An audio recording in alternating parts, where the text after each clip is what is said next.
you can have this communication that has to be learned, right? So if someone's just pinging you, and it's like the first time that you're playing, you have to figure out what's going on. And Journey's at this weird place where like the game's been out for over 10 years. There's a lot of people that are very, very familiar with the game, obviously.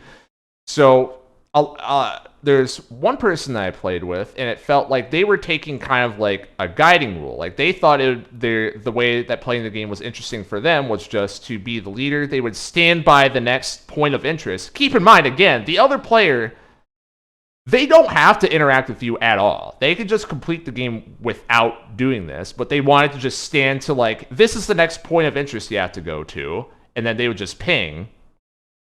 And then sometimes I would run the other direction because I don't know what they're trying to say. And then they would run over and try to get to me. And then they would ping. And then they'd run back to where they were before. And then they'd have to do that enough times to where I'm figuring out, oh, they want me to go to where they're standing. So then I would go over there. And then they'd do a couple pings like, yes, that's right. And then they'd run over to the next spot. And, you know, after I interact with that point of interest. Or they would like demonstrate what you're supposed to do there. And then move on to the next area sometimes.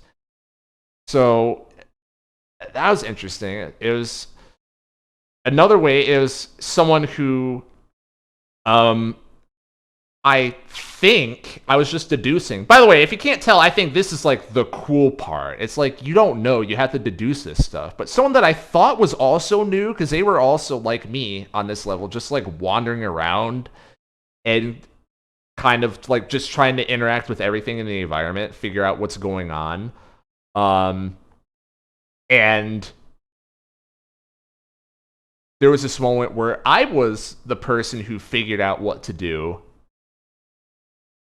And then all of a sudden, I was the person that was pinging.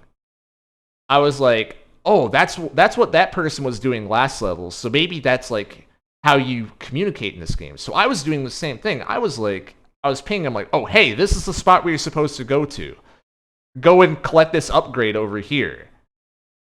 So I think that's gonna help out. It's a very just that kind of experience of like maybe people aren't shitty. You know, maybe people aren't shitty. Even gamers, you know, maybe even gamers have the ability to not be shitty when playing a multiplayer game. There is no incentive to help, and they will help regardless. And I guess the last person that I ended up playing with in the game, they had a completely different approach where they started off and they were racing through the level. They just started and they were racing. So I assumed it was like, okay, this person doesn't want to drag me along. But it was interesting because there was a point where I missed a jump and fell, and so I needed to go back and redo a section.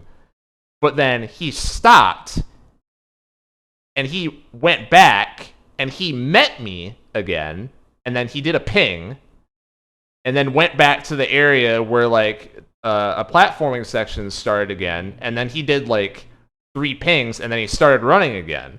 So he wanted to do a race. But he didn't want to literally just go straight to the exit. He wanted it to be a fair race, in his opinion, I guess. He had his own ground rules for what the race was going to be.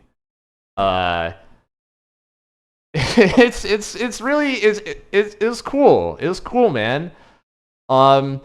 And that's just everything I've read about this game. Like, those types of stories are what the game is about. Like, everyone who plays this game has their own story of this person I met when playing Journey. It's so interesting. I like it a lot. I'd say only an 8 because... Yeah, exactly. Role-playing Koopa the Quick. Yes. Yes, role-playing Koopa the Quick. I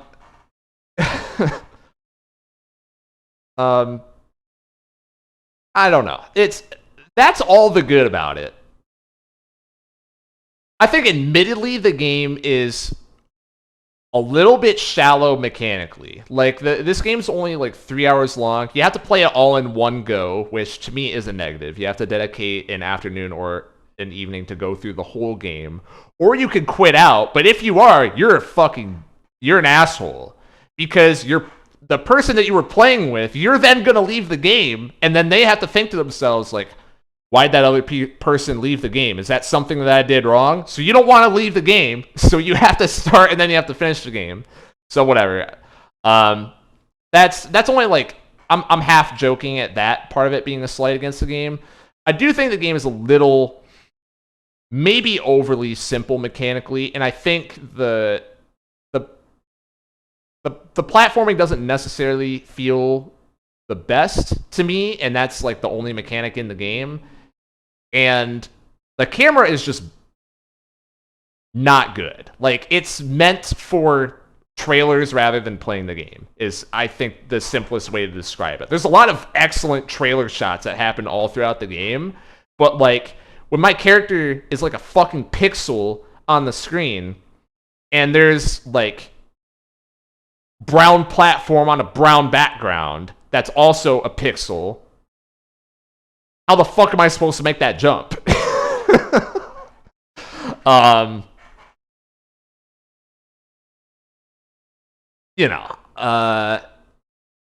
So there's just stuff like that, where, to me, I don't like it. I can totally see how some people that doesn't bother them at all. But if I'm being honest with myself, I'm not in the camp that thinks this is like the greatest game ever made, because I think it compromises being a game a little. I shouldn't say that, because I hate when people say games aren't games because they don't like them. That's obviously not true. But it compromises the traditional I guess, like, intuitiveness of video game mechanics, things that have been understood and ingrained to us after so many decades, in a way that doesn't add to the playing experience. It adds to the viewing experience, I guess. But yeah, I would definitely recommend playing the game. So there you go. That's Kingdom Hearts 3. Not Kingdom Hearts 3, that's Journey. I just looked at 8 and I saw Kingdom Hearts 3. I'm like, clearly I'm talking about that game. But no. That was Journey. Danganronpa. This another did not finish for me. I got through I think like the first trial in this game. For people who aren't familiar with this game, this is another one that I was basically only interested because of just general hype that I've heard over the past like 10 years. And whenever I get wind that something has a wacky story, I feel obliged to give it a try, because maybe that flavor of wacky is perfect for me. I mean, I didn't get really far enough into the story to critique it. It plays like a point-and-click adventure game, functionally. Speaking of DNS, you should finish Yakuza 0. I was saying earlier that talking about the game a couple minutes ago did make me think that I should go back to playing it.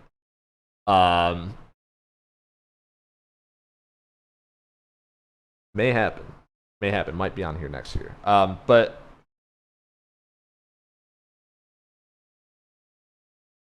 it's a point-and-click adventure game, and I guess my main thing is I feel like it drags a lot. It drags a lot, right? This is one of those games that has a lot of repetition, right? It'll be a plot point gets brought up, and then they repeat the same plot point, and then they repeat it again, and then they repeat it again, and they repeat it again. Not because it's coming up in different contexts, but because the game's like, did you forget this thing that was just said 30 minutes ago? No, I didn't fucking forget it. That stuff annoys me so much. That's a large reason why I didn't want to keep playing, because I felt like I think I played for like 10 hours to get to the end of the first case, because it's a point-and-click adventure game, and it's also a murder mystery, is essentially. the first murder is completed and the culprit was found, and it was a 10-hour segment with functionally, out of what you needed to solve that case, so much of the flavor dialogue didn't factor into it at all that it felt like that 10 hours could have easily been cut down into 2 or 3 hours. And when I realized that, I'm like, I'm not continuing this game because that's gonna. I know I'm only gonna get increasingly more annoyed as the game goes on. So, I did not finish. Story seems interesting enough. I might watch someone else play and skip through the repetitiveness, so I don't have to go through it. How much experience do you have with Ace Attorney? 0. Not played Ace Attorney.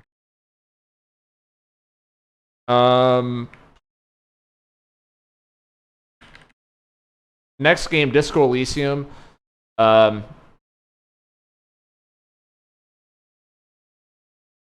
played this game for an hour. For whatever reason, it's this whole genre. Ace Attorney is extremely. I see. Got you. Disco Elysium. I played this game for an hour. This is also a DNF, obviously. Has absolutely nothing to do with the game's quality. I'm just going to say the inner monologue that the main character has reminded me of when I wanted to unalive myself very uncomfortably, and it put me back in that headspace. So I said, nope, I am uninstalling this game, and I'm not going to play that. Maybe give it a couple years if my life continues to be going well, and maybe I'll come back to this.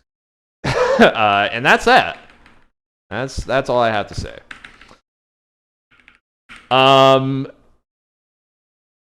Next game on here,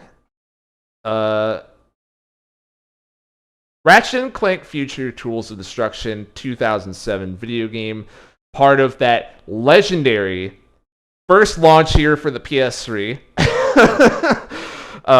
Real ones know, PS3 kid. So let's talk about Ratchet & Clank, right? I haven't really talked about Ratchet too much on this channel, I don't think. I went through the Ratchet games for the first time. A friend just just gave me a console and all the games and basically said, you have no excuse, you need to play through Ratchet & Clank. So I'm like, okay. So I played through Ratchet & Clank 1, 2, and 3 on the PS2 in... that would have been 2018, I think. Really liked it. I think that all of those games have a real winner of a core. Like, at the core of all those games is a very, very good and satisfying loop. Good ideas, just kind of like scattered throughout. But it feels like all of them would have a couple core issues that would just keep nagging at me while playing. And what's weird is that, I guess I should start listing examples. The first Ratchet game, generally a pretty cool blend of... I should say every Ratchet game is a blend of a little bit of platforming, a little bit of puzzles, and a little bit of third-person shooting. Ratchet & Clank 1, very heavy on the platforming and on the puzzles. Not so much on the shooting. In fact, you want to actively... I don't want to say avoid combat a lot of the time, but once you get the sniper rifle, that's what you're going to want to do a lot of the time. And it's because the game is incredibly clunky and not easy to come back to mechanically. It feels like a game that is designed with a slower, more meticulous pace, which is fine, but it also has horrendously bad checkpoints mixed in with that, and it's very punishing. Like very few hits before you have to go back and redo the last half hour of progress because the game is slow paced. So that's the thing with that game. So next game in the Ratchet series, Going Commando.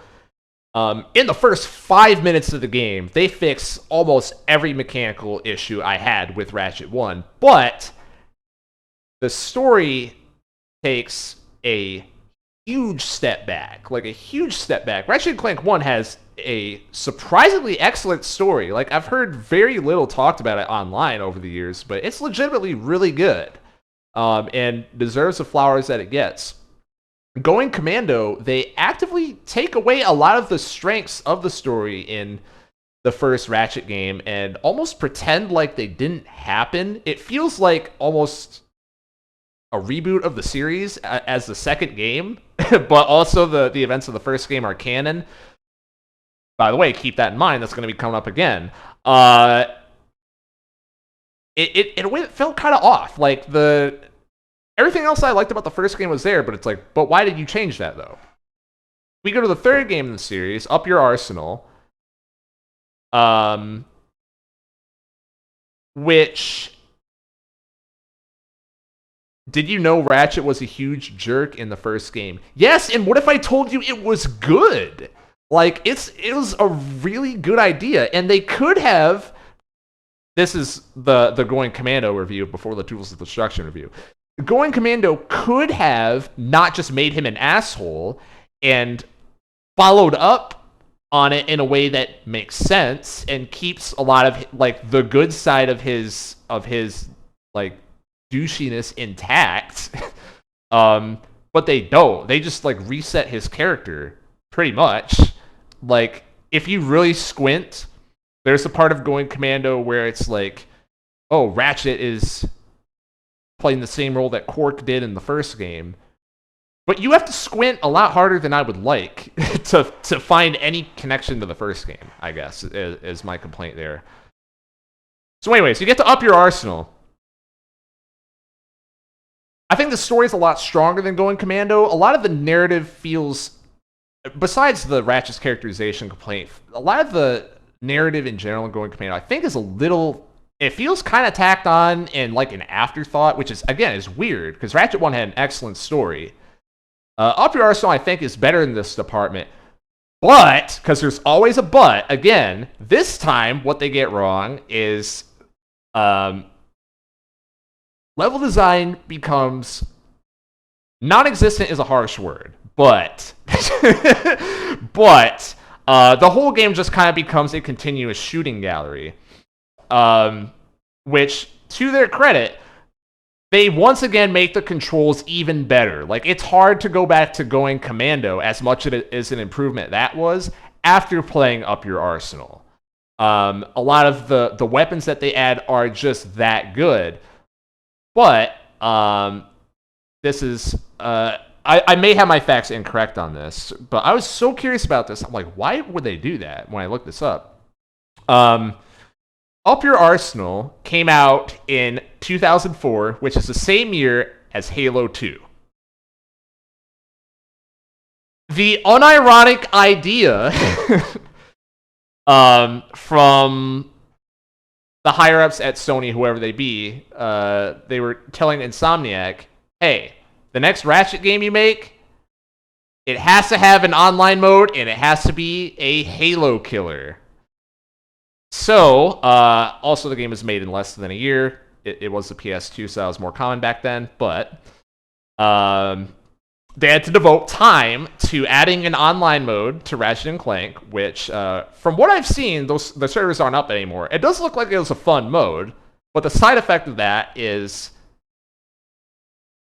they already had significantly less time to make the game in the first place, so they had to take the multiplayer open, barren, nothing maps and repurpose them into story missions, and they also had to recycle those maps multiple times. It feels like shit, and it's really glaring in a bad way.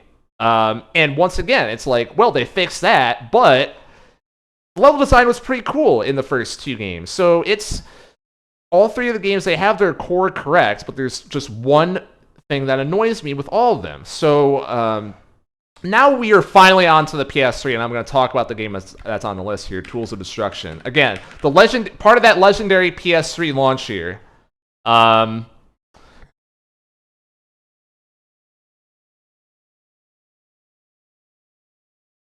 don't know what this game is trying to accomplish. And I think that's maybe a mean thing to say. But this is a game that is like kind of a reboot of Ratchet, but also not, because they're constantly referencing previous games in canon throughout the whole time. Like, the characterization of everyone in Tools of Destruction is so... Like, I was trying to piece together, like, maybe I'm missing some details here. Like, Captain Quark, for example, who has an excellent arc throughout the Ratchet trilogy. One of the things that they just get consistently right. Quark is a winner in all 3 games. His arc ends very, very solidly in Up Your Arsenal. It feels like, yeah, they got that character right.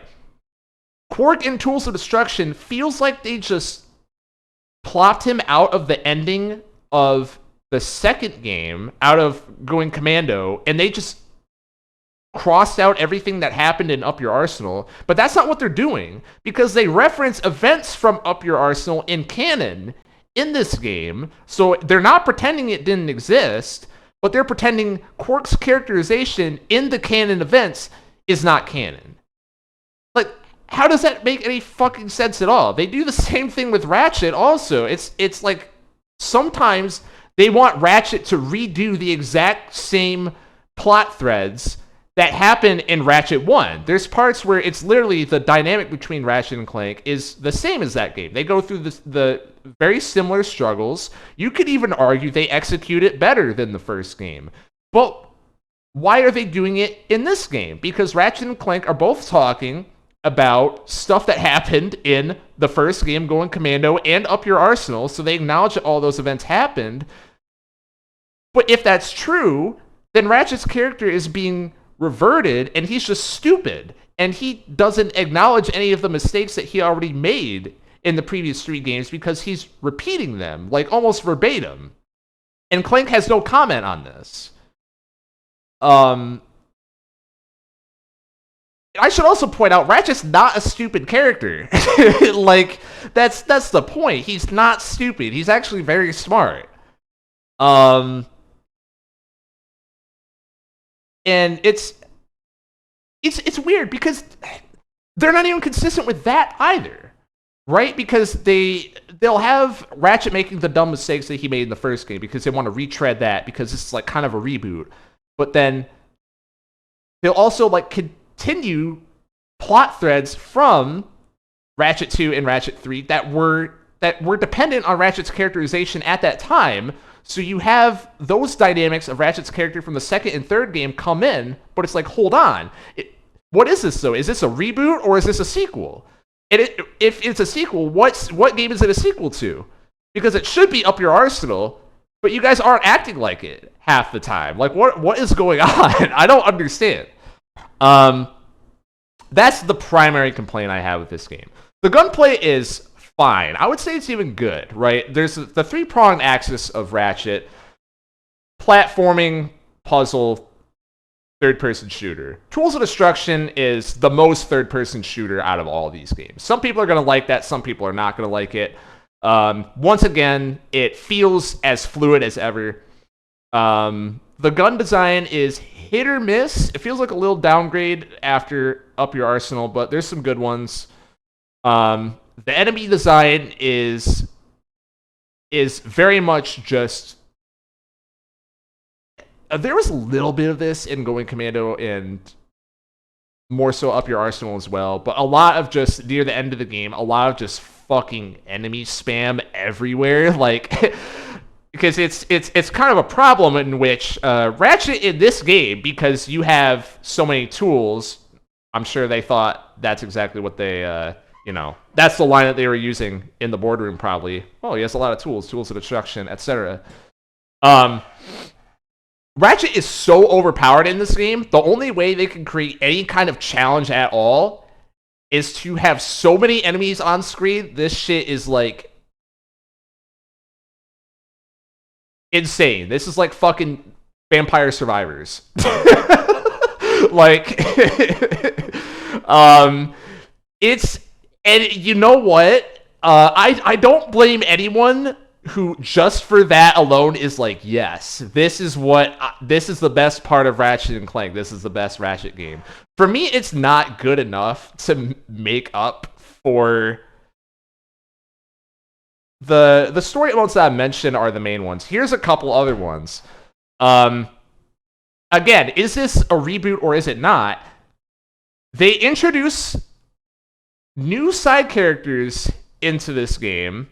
The Ratchet Ps2 trilogy, a series that has this is an excellently defined world. A lot of fantastic side characters. Some of them have complete arcs, such as Quark. A lot of the recurring side characters from that trilogy are thrown away, and we're going to introduce some new ones. And guess what? They all suck. They're all badly. Shouldn't say that. I shouldn't say that. I don't want to sound like a fucking video essayist YouTuber. Too late. I literally am one. Oh well. Characters that just have like negative charisma. Like negative charisma. I feel nothing when these fuckers are on screen, and they get a lot of screen time. You know what I mean? Like the main antagonist is so fucking lame. The secondary antagonist is so fucking lame. Like Ratchet is a game that is a mixed bag in terms of writing, right? Sometimes they hit, sometimes they don't. Tools of Destruction feels like, more often than I would like, a bad 2000s animated movie. Like an animated movie for the times that is bad in terms of tone. In terms of, like, this is the vibe of the game. Like, it... for all the new characters especially. I think the returning characters, I already voiced my complaints with them, but they largely escaped that just wallpaperification of their characters. Instead, it's just confusing. But yeah, I feel essentially nothing. To explain a plot point from the game, the gist of this game is Ratchet's motivation is he wants to find. I probably should have led with this. Before I get into that, because that's gonna be my last point. Before I move on to the next game. I guess I already said this. The shooting's fine. I would say actually the shooting is maybe the best it's been in the series. And enemies are designed around the game being a third-person shooter and not a platformer anymore. Okay. The guns are alright, maybe a step down. The environments, a lot of them are cool. A lot of the side content's pretty fun because they have the meat correct. Some particular levels are a little like, what are you guys doing? But there's some of that in every Ratchet game. But generally, it's fun. The fun factor in just mindlessly shooting shit, yes, it is there. And that includes the visuals and the audio. There's a little bit of the weird, like, early HD era where it's like, this looks like a PS2 game that's upscaled. To me, that's not necessarily a bad thing. But if you don't like that, you don't like that, I guess. Okay. now I can talk about the plot of the game. So the plot of this game is Ratchet is trying to find his family. Early on in the game, there is a if I'm gonna be honest with you guys, I may have some details wrong because a lot of this story escaped my brain literally as soon as I finished it. Okay, I'm going off of recall. Okay, Ratchet is trying to find his family. There's a part early in the game where there's kind of like a first big clue that like, oh, this is the part of the galaxy where Ratchet's race, the Lombaxes, used to live, and then there's a mystery, and then it's follow the breadcrumb trail from level to level, and then you get more details as you go, which is generally the format that a lot of the Ratchet games follow. You have the inciting event, and then a breadcrumb here, another breadcrumb, and then you get some little like side character interaction that drives the plot in different ways, and whatever. They have all that. The idea is that Ratchet's trying to find his family.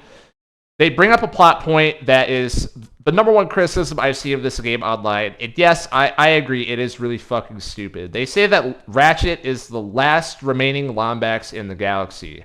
Again, is this a reboot or is this a sequel? Because that's factually untrue. There's another Lombax in Going Commando, and this isn't just like a background NPC. She is like the third most important character in the game after Ratchet and Clank. It's very significant screen time. That's not a character that you would forget unless you're writing this game, I guess. So whatever. Ratchet is the last remaining Lombax and has never seen someone from his race before, and has no idea what his family is. So he has this goal of he needs to get this kind of closure by finding his family. All right. So we're going on that. On the opposite end, we have antagonist who's out of a bad late aughts animation who makes unfunny jokes all fucking game. I did not laugh at this motherfucker once, and he is definitely throwing up multiple jokes per scene every time he shows up. Called Emperor Tachyon. The idea, which spoilers are going to retcon this later, is Tachyon was the last of his race originally that was raised by the Lombaxes, but because he's an asshole, when he realized that he was the last of his race, he wanted to start a race war against the Lombaxes, so he gets a hold of basically a WMD, something that creates dimensional holes. And then with this, he brings in his old invasive race, which I should clarify. The Lombaxes originally were in a war with his old race because they were trying to destroy the world and be assholes. They don't really give them much more of a motivation than that. Maybe that's because it's being told through, history is in favor of the victors, et cetera, blah, blah, blah. You could go that angle if you want to. But whatever. They're trying to destroy the world. The Lombaxes stop them. So they all get transported using the Dimensionator into another dimension, except for the one guy, Tachyon, who is left. Tachyon learns about this history. Despite being raised with no remorse by the Lombaxes, says, we need to restart the race war. So gets a hold of the WMD somehow, and opens up the dimensional hole and restarts the war, essentially. And the Lombaxes, seeing the writing on the wall, retreat and go to their own dimension. And if you're thinking that doesn't make sense, don't worry, there's more. Not in this game, though, in the next game. So that's the plot, right? And the angle that they're trying to go with, and to their credit, they do portray this decently well, in my opinion, is they're trying to stress to you, Tachyon is stupid. And there's obvious parallels with Ratchet's thing, over he is repeating the same mistakes as Ratchet 1. Again, is this a reboot? Is this a sequel? I don't know. But regardless, he's acting dumb. and making bad decisions because he has this end goal of like, oh, I need to find who my true family, who is my true family and whatever and all that. That's the question that's being resolved. Tachyon, of course, has the same question, and so he wants to be a little like Napoleon. Basically, he wants to be evil because he's evil and rule the world. You get to the end of the game, and you beat Tachyon, and you gain possession of the WMD, the Dimensionator, and Ratchet makes the decision to, instead of using the Dimensionator, to go and see his family like he'd been trying to do the whole game. He instead destroys the Dimensionator and makes sure no one can use it ever again. So there you go. Okay. Stuck the landing, admittedly. It was kind of rough getting there, but okay. Ratchet and Clank Tools of Destruction. There you go. I'm going to read chat for a second because I miss a lot. Gemini says, the mid-2000s curse. If they could have made that one war section of Conker's Bad Fur Day a multiplayer online shooter, they would have. Oh, wait, that's right. They totally did that, actually. I did not know they did that. God, I'm getting Sonic flashbacks. Mike, Ratchet, while these tools are powerful, they might even be some tools of destruction. There you go. I wish I said that. Gotta show off that technology leap. The real tools of destruction are the friends you made along the way. There you go. I genuinely thought the future line of Ratchet & Clank was meant to be a reboot, maybe just a soft one. Again, yeah, like I've been saying, I don't know. Doesn't she just not show up again in any of the sequels after that? No. No, she doesn't. Angela is the Ratchet as Ember was the Spyro, I guess. The Sonic flashbacks in reference to we're just redoing character arcs for some reason. Got it. So, Ratchet & Clank Tools of Destruction. Definitely the worst Ratchet game. It's worse that I had played up to that point. I have not played every Ratchet game, so I'm not going to say the worst Ratchet game. There's actual, like, not very well regarded Ratchet games in the series. There's a lot of like late PS3 $20 PSN titles, you know, and I probably have a decent idea of what the quality of those games are, judging by the time period and the context. But this one I'm gonna give a 5. I just think it's very confusing, and it feels like just a mix of direction. I never could really quite get on board with what they were trying to do with this game.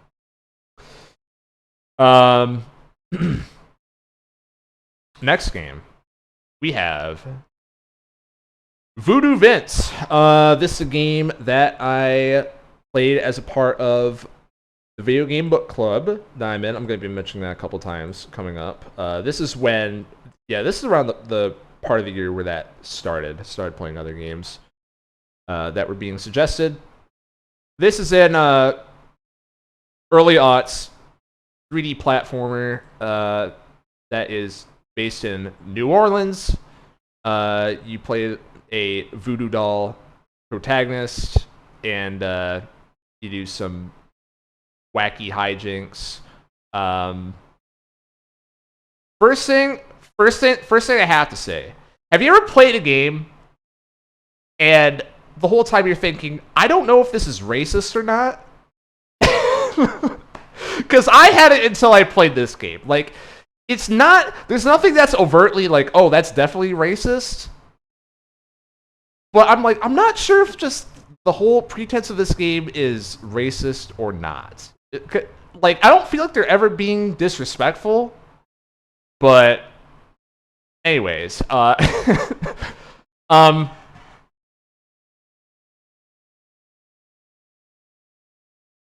I think something that's interesting about this is a game that was on the original Xbox. It was marketed towards kids. I found that I was looking up stuff about this game. Phil Spencer, not only did he work on this game, he said that this is his favorite game ever, and that's a lot of people say that's part of the reason why this, a large reason why this game got an HD remaster, because it didn't sell well at all on original Xbox, but they gave it another shot, I guess. This is a strange game, and it. Again, I'm going to say this is not a good or a bad, but they're marketing it towards kids, apparently. The protagonist of this game has, like, the driest sense of humor ever. And it will always just, like, have these, like... He's kind of has this, like, monotone, like, almost depressed voice the whole time, and he'll just be making, like, stupid little offhand comments about all the weird... everything that's happening around him. And it's I think it's funny. Like, it's genuinely good humor, but it's like, why do you think that, like, if I was 8 years old playing this game, I would not think that's funny. I would just be like, what is he talking about? Why was there a why did the camera zoom in on his face after he said that? Was that supposed to be a joke? Which, yes, it was. It was actually very funny. It's, I don't know, it's weird. So there's that. And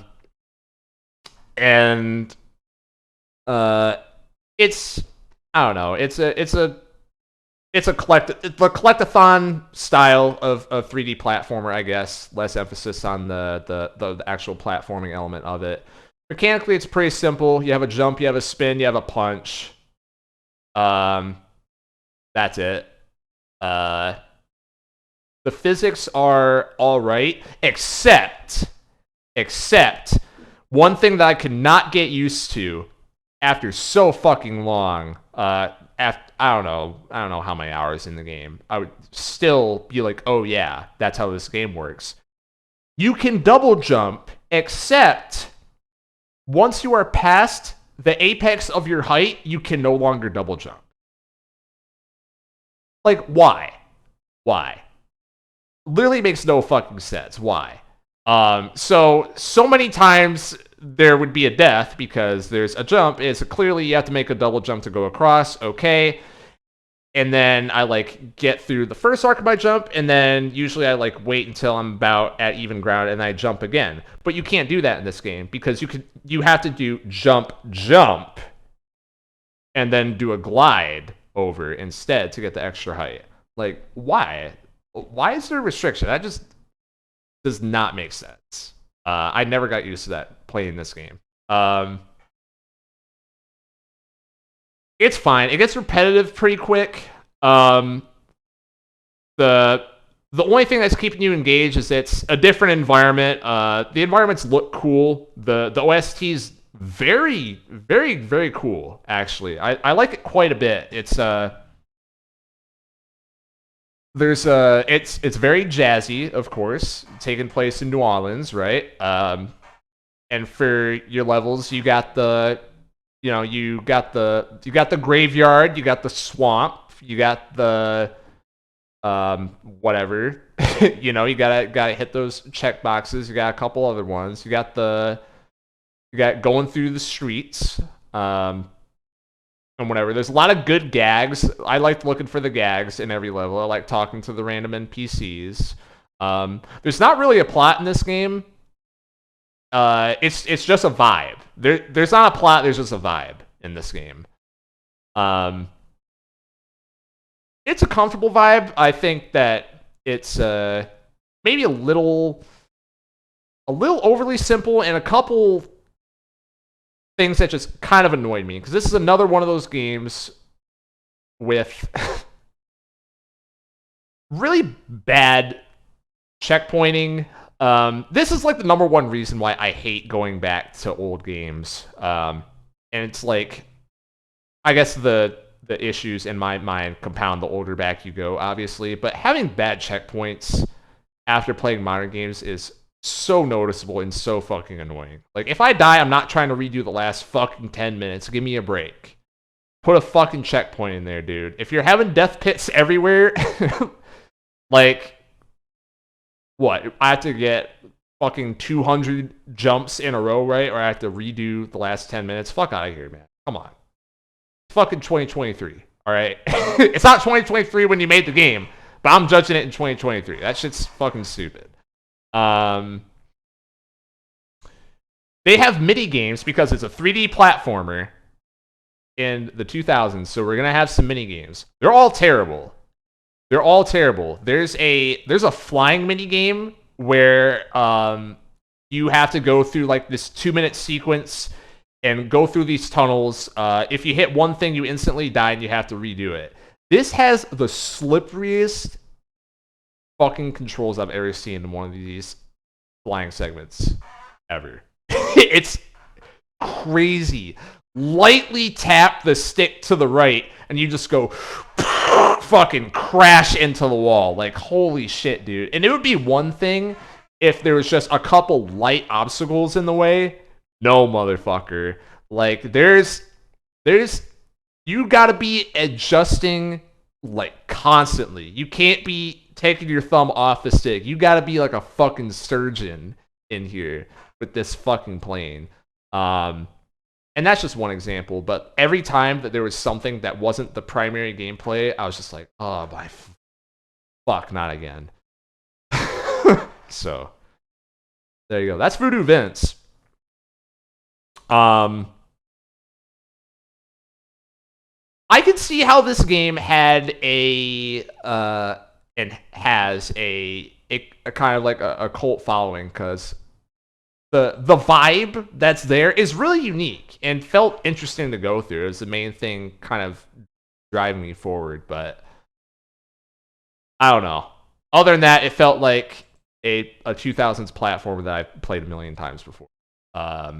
In the good and the bad ways, I guess. So I'm just going to throw it in the average tier. Vibe's filling out. Next. After Tools of Destruction, I had to take a break and play a different game. Right? Before I went into A Crack in Time.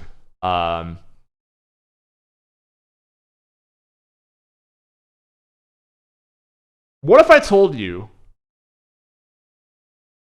Let me open up by saying this, right? So during the Tools of Destruction section, I talked about something I've been frustrated with every Ratchet game, is that instead of building upon the last game, it's like you get something, but you have to give something that was good before away in order to get that thing that's good. You know, like there's all the good mechanics have all the good mechanics, all the good ideas, whatever. They are all individually somewhere in this series, but you can't get them all at the same time. Until A Crack in Time. They actually fucking sober up and make a Ratchet game that doesn't have one glaring flaw that drags it down the whole time. Damn, man, this game is... I'm just going to throw this in 9 right now. This is definitely the best Ratchet game that I have played, for sure. I was so blown away the whole time from this game. This is... And part of this is going to be petty because I don't like Tools of Destruction. First change they make, just like Tools of Destruction, retcons the PS2 trilogy. A Crack in Time ejects almost everything from Tools of Destruction except for the main plot. So the events that happen with Emperor Tachyon still happen, not exactly as they're depicted in Tools of Destruction. I'm going to get to that in a second. And what I didn't mention, the ending of the game where the Zoni take Clank away and the emotional implications of that. They keep that, aka they keep the interesting stuff and take away everything that's fucking stupid and not consistent with the rest of the series. So,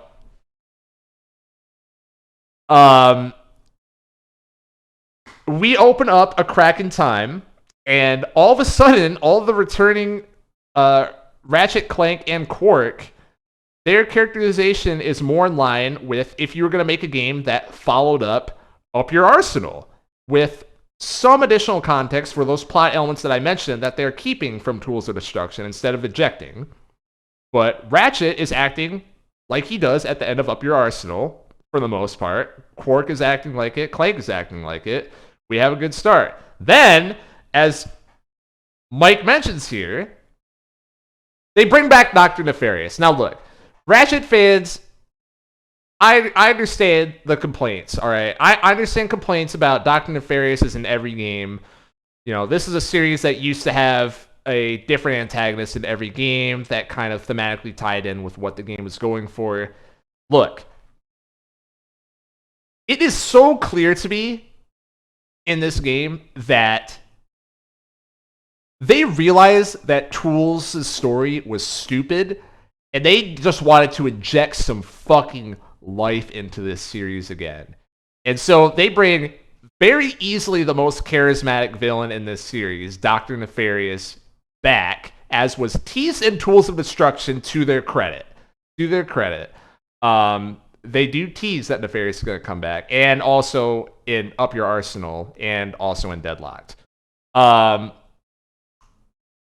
Nefarious comes back, and I immediately just start clapping, because fuck, man, after charisma vacuums all over the place in Tools of Destruction and unfunny jokes constantly, this game opens. Actually, that's not true. The first scene after you hit new game is Dr. Nefarious is back, motherfucker. I could talk about this game forever. I'm going to have a section where I talk about 6 characters in this game, so that this a Crack in Time segment doesn't last for an hour. But before then, I want to talk about a new mechanic they add. So there's a lot of the crippling flaws of previous games, in my eyes, crippling, have been corrected. Like, level design is back to the standard that is in the first 2 Ratchet games. The writing, if this is not the best story in the series, it is a close second, right? If you thought that Tools of Destruction, upscaled PS2 ugliness was bad, A Crack in Time is fucking beautiful and somehow runs at 60 frames per second on the goddamn PS3. Absolutely ridiculous. This is a mid-gen PS3 game. This is one of the best-looking titles on the console. Man, the score for this game, this might be a little bit controversial because it goes against kind of the identity of the PS2 Ratchets having more of like a clunker junker thing going on and more of leaning in the techno direction, I guess. And A Crack in Time kind of keeps up the Tools of Destruction animated film score, but it's good. There's some good tracks, and for that vibe they're going for, it definitely hits. The environments in this game are amazing, and they add the fucking hover boots. I forget the actual name for them, but if Ratchet wasn't overpowered enough in Tools of Destruction, now they give him a fucking super dash that he can just activate on command. And it's so fucking cool. And most importantly, when you jump out of your super dash, Ratchet does a fucking flip. He does like 15 flips. He's gonna puke and die from the G-forces. And you can stop your momentum going forward on a dime. So you can just like fucking dash over to someone, jump over their head, shoot their ass, land, and then just dash away to where there's no way they can possibly counterattack you. Yes, that was my strategy for the entire game. In a game that's about... It's a third-person shooter. It's about staying at range the whole fucking time. You can just be extremely obnoxious and mobile the entire time and LARP like you're doing a fucking combo video in a fucking character action game. And I think it gets to the core of like when Ratchet is good, it feels like what if it was a character action game with guns? Like A Crack in Time nails that feeling really well. Up Your Arsenal does also, but that's another one of those things where like that kind of went away in favor of like more emphasizing you staying at range and Tools of Destruction. But A Crack in Time is back on that character action game with guns shit, and I'm so here for it. It's so unique. I haven't been able to really get that exact thing from another franchise that I played. It's just good. Even the side shit in this game, which is iffy, depending on the Ratchet games you play. A lot, some side stuff is good, and some side stuff is like, why? Which, to their credit, they're always being pretty adventurous with all the different games and trying different things. The side content in A Crack in Time is easily the best in the series. It's like not even close. It's like I actively want to do all the side content in this game. And like the mini games don't feel like shit. This is kind of a point of controversy. So there's like open world space segments, right? There's which I shouldn't say open world, more like hub world space traversal with like randomly spawning enemies and etc. There's also a radio station. I'm gonna get to that in a second. There's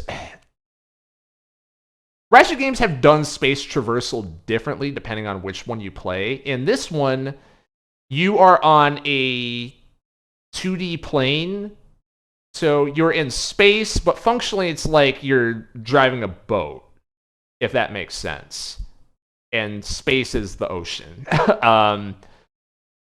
Which some people will consider that a downgrade to previous Ratchet games that would have their space segments be in space and use all three dimensions.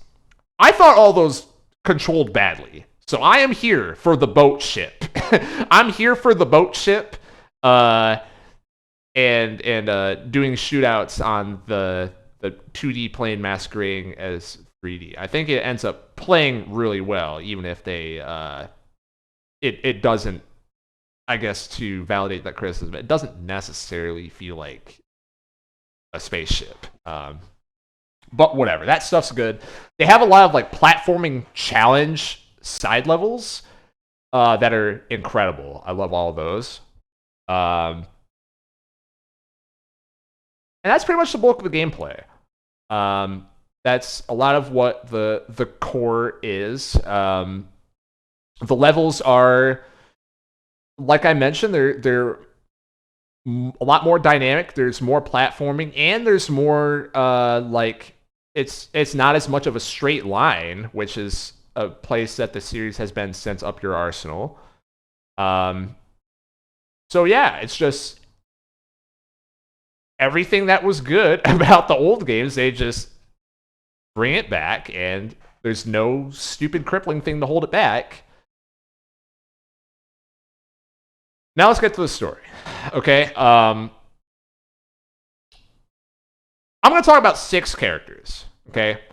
Let's start with Ratchet. Like I said, Ratchet in this game, he is picking up from where Up Your Arsenal left off, except with the context of the ending of Tools of Destruction, which is that the Zoni, which is a race that was created for Tools of Destruction, take Clank away for a reason that is not explained. There's also a 2-hour game that they sold for $40 or something like that, and it's all filler that came out between Tools of Destruction and A Crack in Time. That the plot of that is Ratchet is looking for Clank, and spoilers, he doesn't find Clank at the end of the game. The game has no purpose. So you get to A Crack in Time, and it picks up where Tools of Destruction left off. Like I said, he's still looking for Clank. And he, reconnects with Quark. Gonna get to Quark a little bit later. what Ratchet in this game is really interesting. So A Crack in Time was this is originally supposed to be the end of the series. Obviously, it did not. But with that in mind, they really have a good idea of what Ratchet's character is in this one, which you cannot say for most games of this series, as weird as it sounds, like not knowing what the main character is. I think they really understand who Ratchet is in this game. He is a more grounded individual in A Crack in Time. He's not actively self-destructive after the events of the PS2 trilogy. He has a more kind of like mature determination kind of throughout this game, but he's also a wise ass. You know, that part of him still does come out. He's not afraid to call people out on their bullshit. And a dynamic that they introduce in this game, Ratchet does still have flaws. He still does have flaws.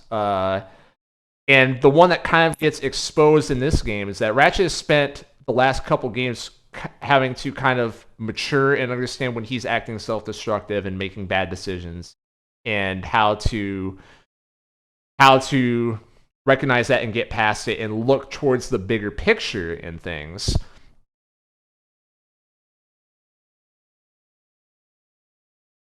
But Ratchet is going to be paired up with a character that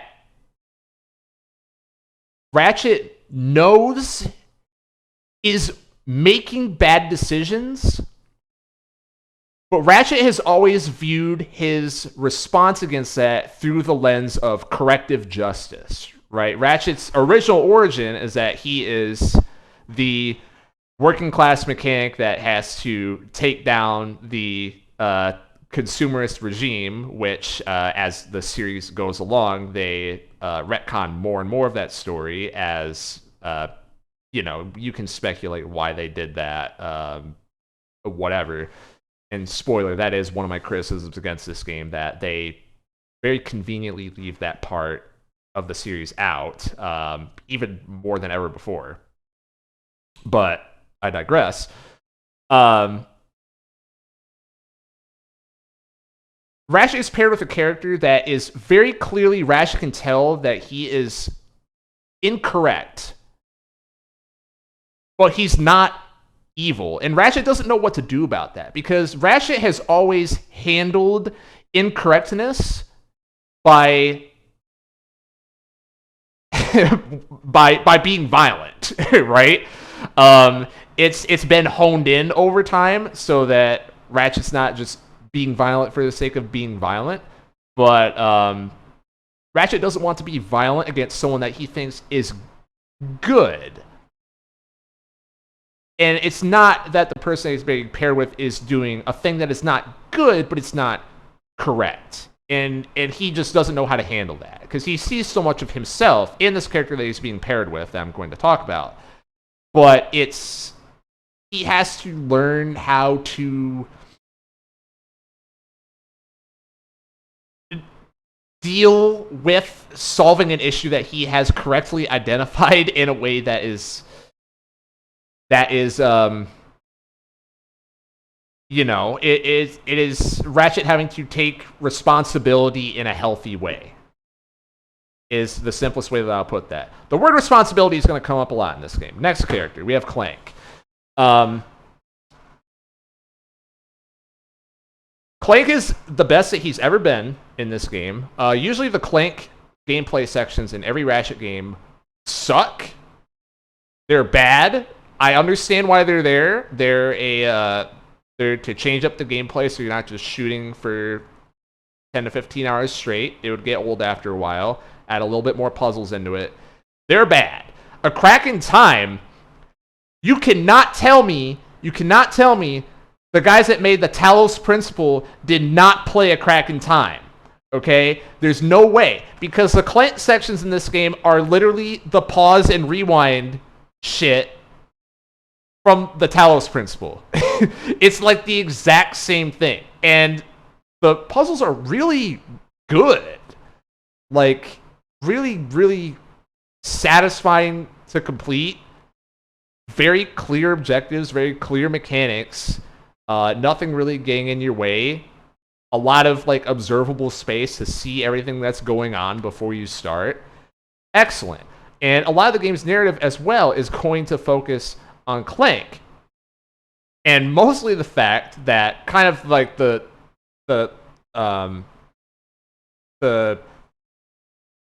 least hidden secret in the series is that Clank is always right. To use a line that I stole from some YouTuber that I watched to refresh myself on a couple details before the stream today. One of his like catchphrases is "Clank is always right," and that's absolutely correct. Clank is always right in every game of the series. Clank is always right. Just listen to Clank. There's sometimes where Clank is naive, but in an idealistic world, Clank is always right. I guess to complete that sentence.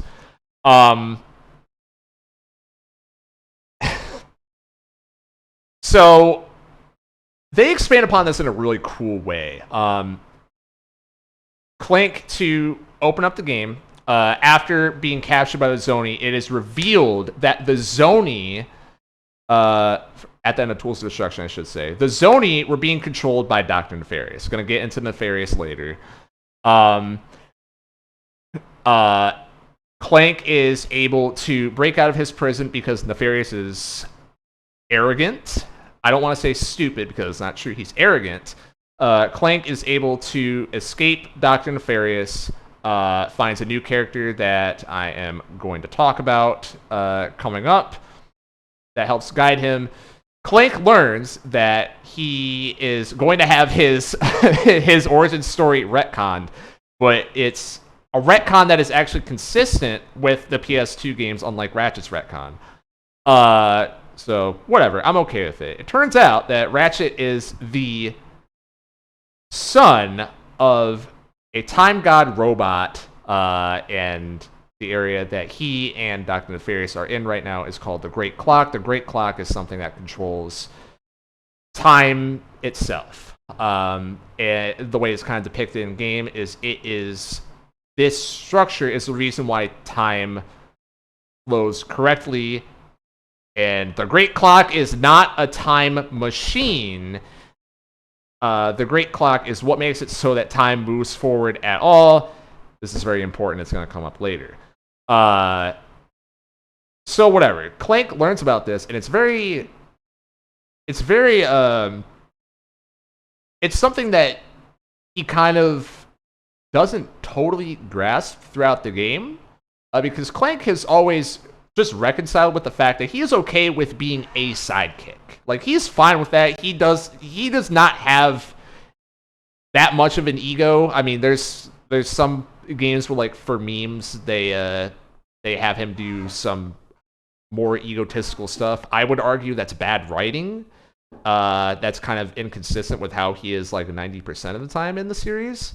But it's this newfound, Clank just wakes up one day. It's like, by the way, did you know that you're effectively a god in this universe and you never knew it the whole time? And it's really weird. And I think a worse game would use this as a chance to make Clank go on a super ego trip and have it mirror Ratchet, how he acted in Tools of Destruction / Ratchet 1, and then have Ratchet be the one to snap Clank back in reality. But Clank wouldn't do that because he's Clank. Because he's Clank. Like, absolute power is not something that would corrupt Clank. Like, he has been in situations very similar to that in old games.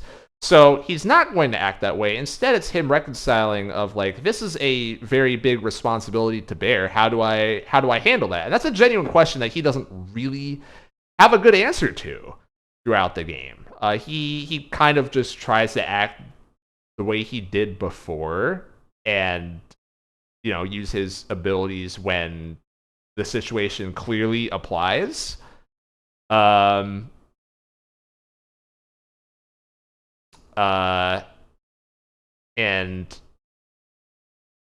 should I talk about that? I guess I'll bring that up later. But yeah, Clank in this game is awesome, and there's one part of this game that I have to mention. It's so weird. It's like, why do they do that? So 2023, recently in the news, in video game news, Charles Martinet is no longer the voice of Mario, right? As of Mario Wonder, he's no longer voicing Mario, and he is considered a Mario ambassador. A lot of the reason why they were, or what was speculated, why Nintendo would have Charles Martinet on payroll if they're not going to have him voice Mario anymore, is so Charles Martinet can't be voicing anything else because he's on Nintendo's payroll, which that makes sense. Did you know that aside from Mario, the only other video game that Charles Martinet has been in is Ratchet and Clank: A Crack in Time? And he voices Clank's dad, the Time God. And it's a very, like, I cannot help but think they have to be trying to do some kind of meta commentary. He might be in Skyrim too. I thought it was only A Crack in Time. I could be correct on that. I didn't fact check that before this. I just looked that up when I was playing the game.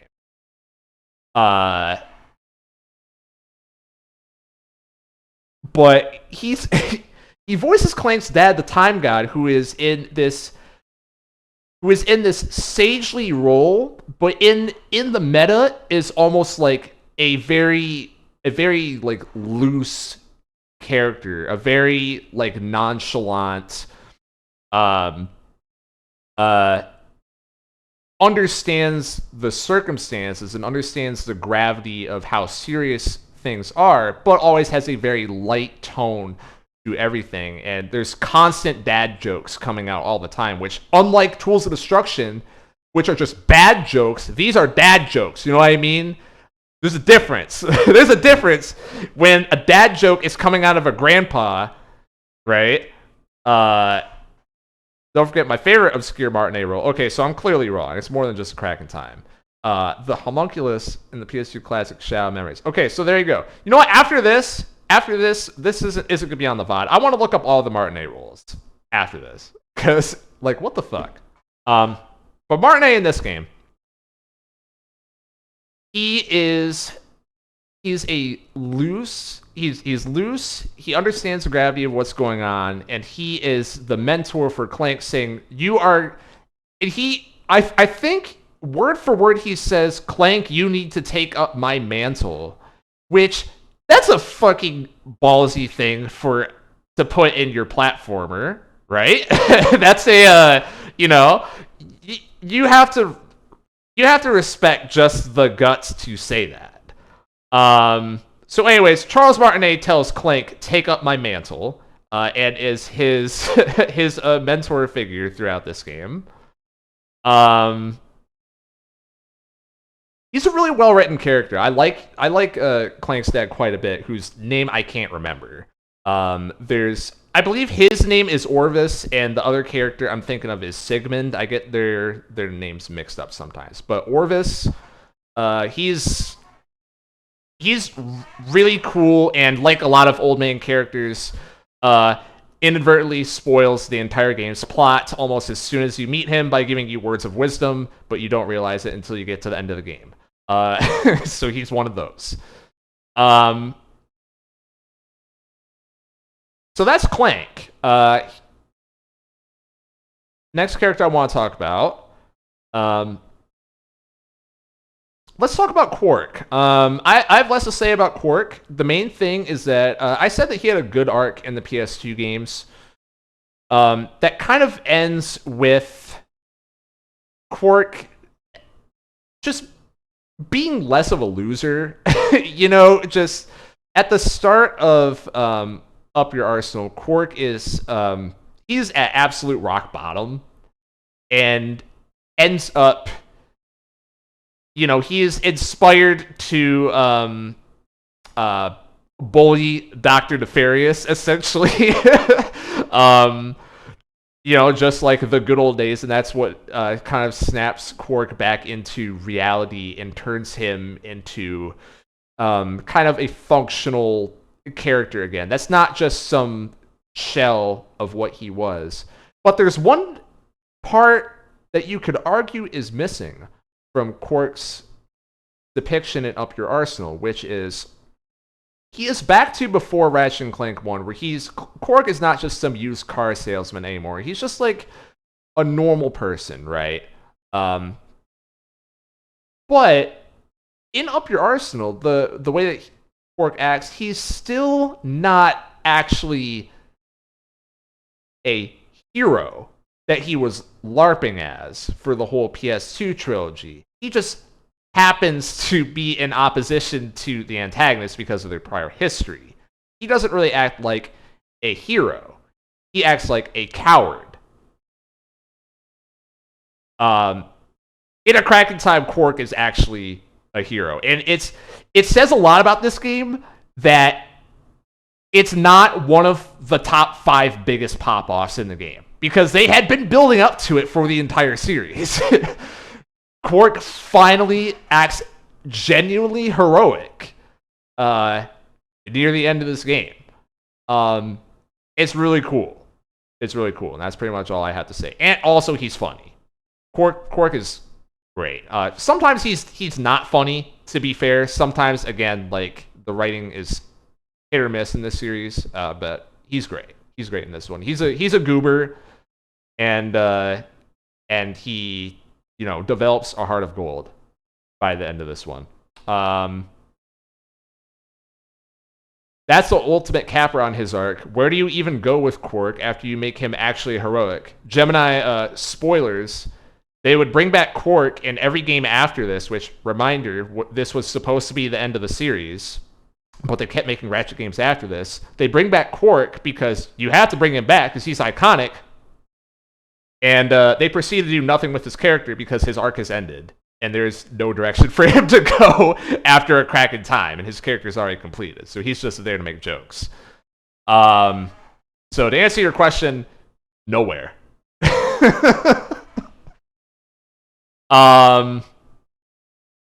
So there you go. That's Quark. Next character, the one that I've been alluding to, Sigmund, who is a character who helps Clank escort the Great Clock. Sigmund is from Scene 1, is an obvious parallel to Clank. They're literally brothers in lore. Brothers that they didn't know that they were actually brothers until this game. And whatever. Sigmund knows that Clank is his brother, but Clank doesn't know the other way around, because before Clank had consciousness, he was shipped out to the factory before the events of Ratchet and Clank 1, etc., etc. So Sigmund finds his brother and is escorting and explains to Clank all that stuff that I said before, like, hey, you are the person that's going to appoint taking duties of heading the Great Clock. And something that I didn't mention in the Clank part is that Clank's dad, Orvis, is actually not here. When Clank is interacting with Orvis, he's interacting with I forget if they explain it, like an AI simulation, whatever. Maybe it's like a pre-recorded message, whatever, fucking something of Orvis, but not actually him. Where Orvis actually is, no one knows. But Orvis said, if I'm gone, Clank has to be the one to take over the duties of the Great Clock. So Sigmund understands this and is fine with it, and is leading Clank on the hero's journey here to become the new time god. And the parallels to what Clank is in his relationship with Ratchet, of essentially just being a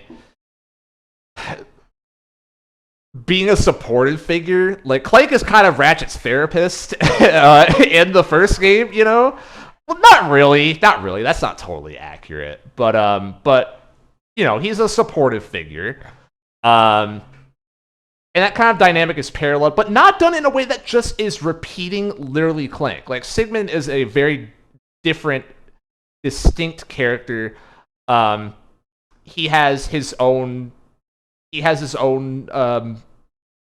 emotional vested interests that are very, very different from Clank because of the dynamics of the setting that he grew up in that kind of informs his behavior and also who Sigmund interacts with normally. But Sigmund, much like Ratchet and much like Clank, has to uphold a sense of responsibility in order to succeed.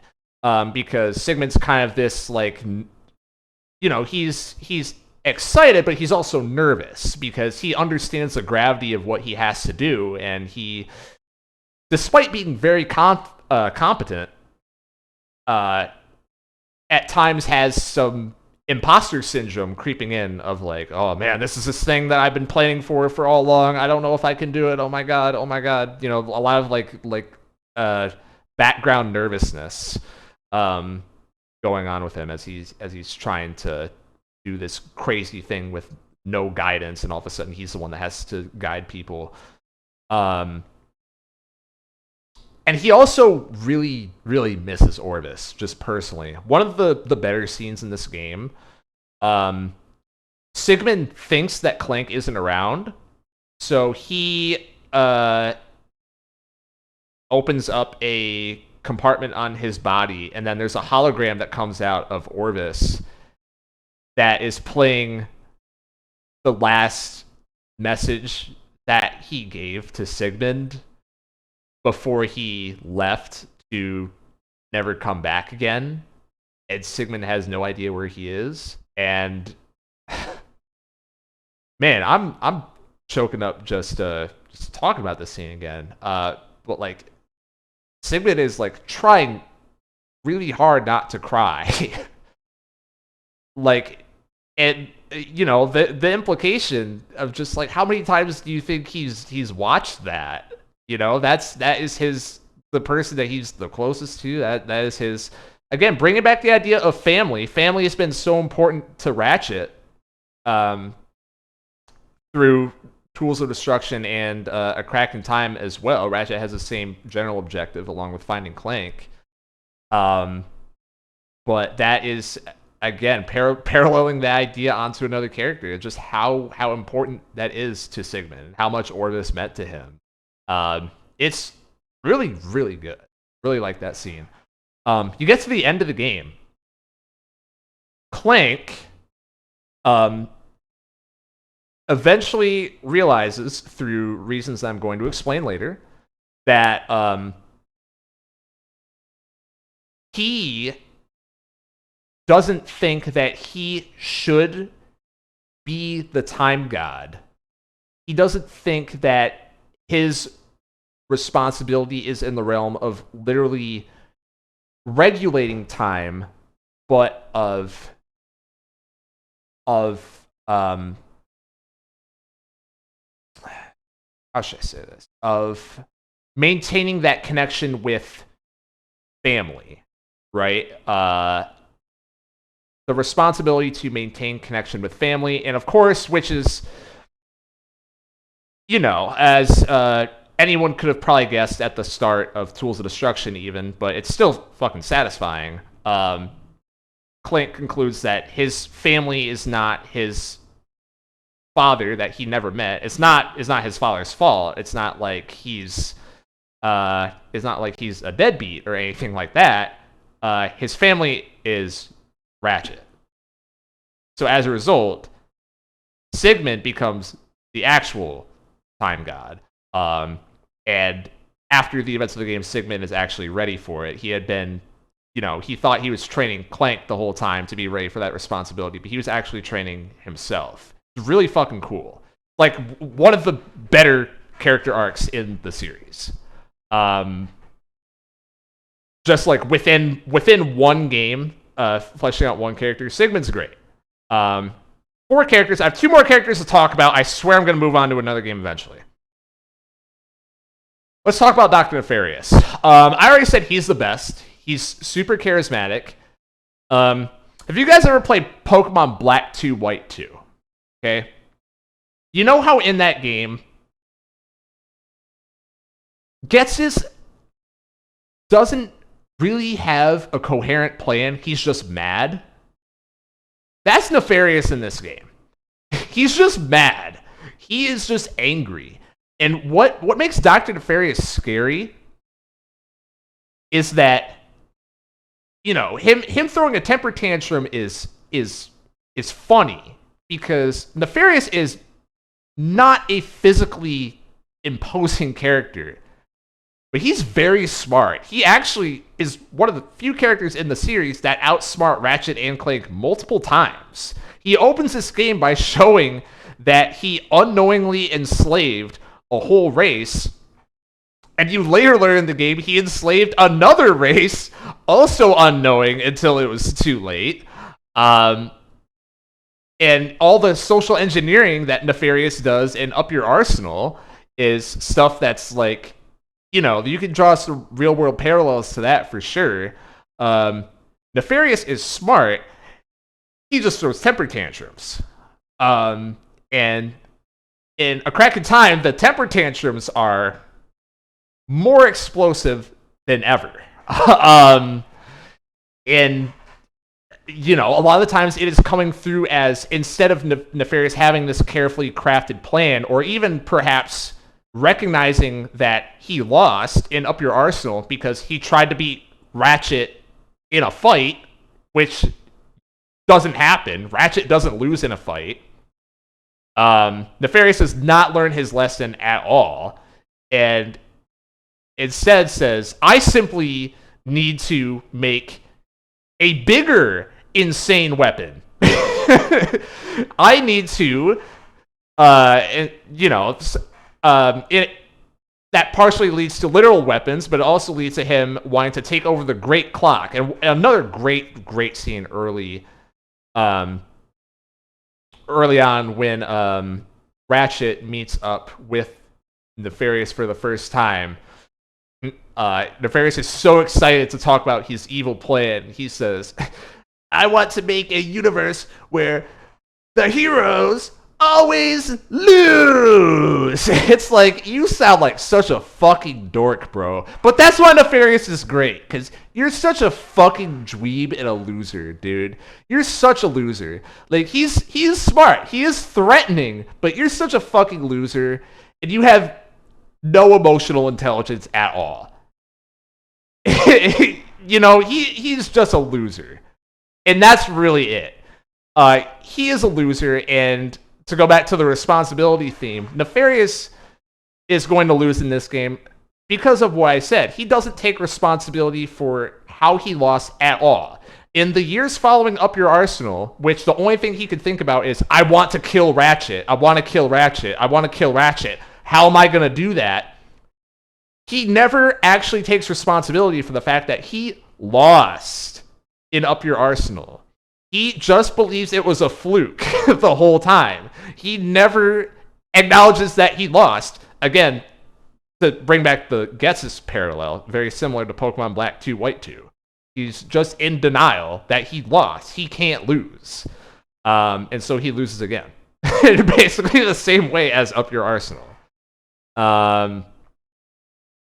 There you go. Nefarious is such a fucking loser. I love him.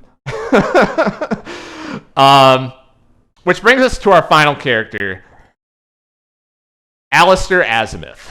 This is a new character that is introduced in A Crack in Time. This is the character that Ratchet is paired with. Alistair Azimuth, the story here is they are slightly retconning Tools of Destruction. So Emperor Tachyon, the antagonist of Tools of Destruction, when he got the Dimensionator from the Lombaxes in Tools of Destruction, they say that he took it by force. I mean, this isn't necessarily a retcon, I guess, but they're adding in an extra detail that changes the context of that explanation of when Tachyon was being raised. The detail that's being added is most of the Lombaxes wanted to just kill Tachyon because, I don't know, they're racist, I guess. But Tachyon's also racist. But also he Tachyon also was evil, so you could say it's justified. I don't know. But anyways, he's of that race, which means he's evil. So we're not going to raise him because he's going to be evil. Everyone agrees with this except for Azimuth, who is very high-ranking in the Lombaxes, has a lot of sway, and says, we shouldn't do that. We should be inclusive. We should let Tachyon be a part of our civilization. So that happens, and then Tachyon proceeds to betray all of them. And the other thing that's added in here is when all the Lombaxes retreated to another dimension, they all went along except for... I hope that's what their design document said too. As in a Kraken time, they're saying everyone went through the Dimensionator except for 3 characters, which are Ratchet's dad, who I think they say this in Tools of Destruction as well. Ratchet's dad and Ratchet as well. Ratchet's dad and Ratchet, who's already born at this time. Ratchet ends up going to the planet that he starts Ratchet and Clank 1 on before he's conscious. Same thing as Clank. Ratchet's dad dies shortly after because he just couldn't make it in time. Like, he died during these events.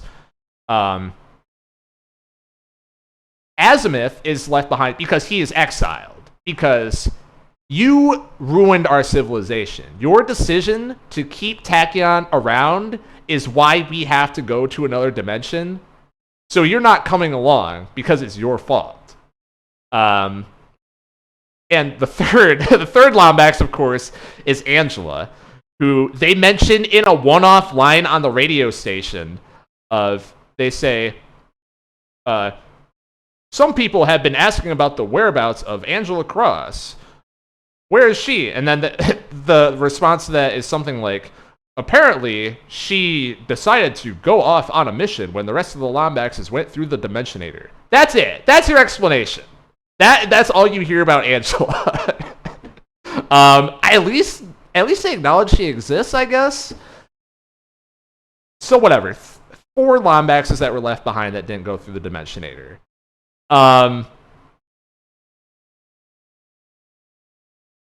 Azimuth is the only one that is supposed to be there. And it has been a very long time since this happened, since the Lombaxes retreated. I believe it's decades in-game. I mean, it's enough time for Ratchet to go from being a newborn to being the age that he is in a Kraken time. So decades. And during all this time, Azimuth has been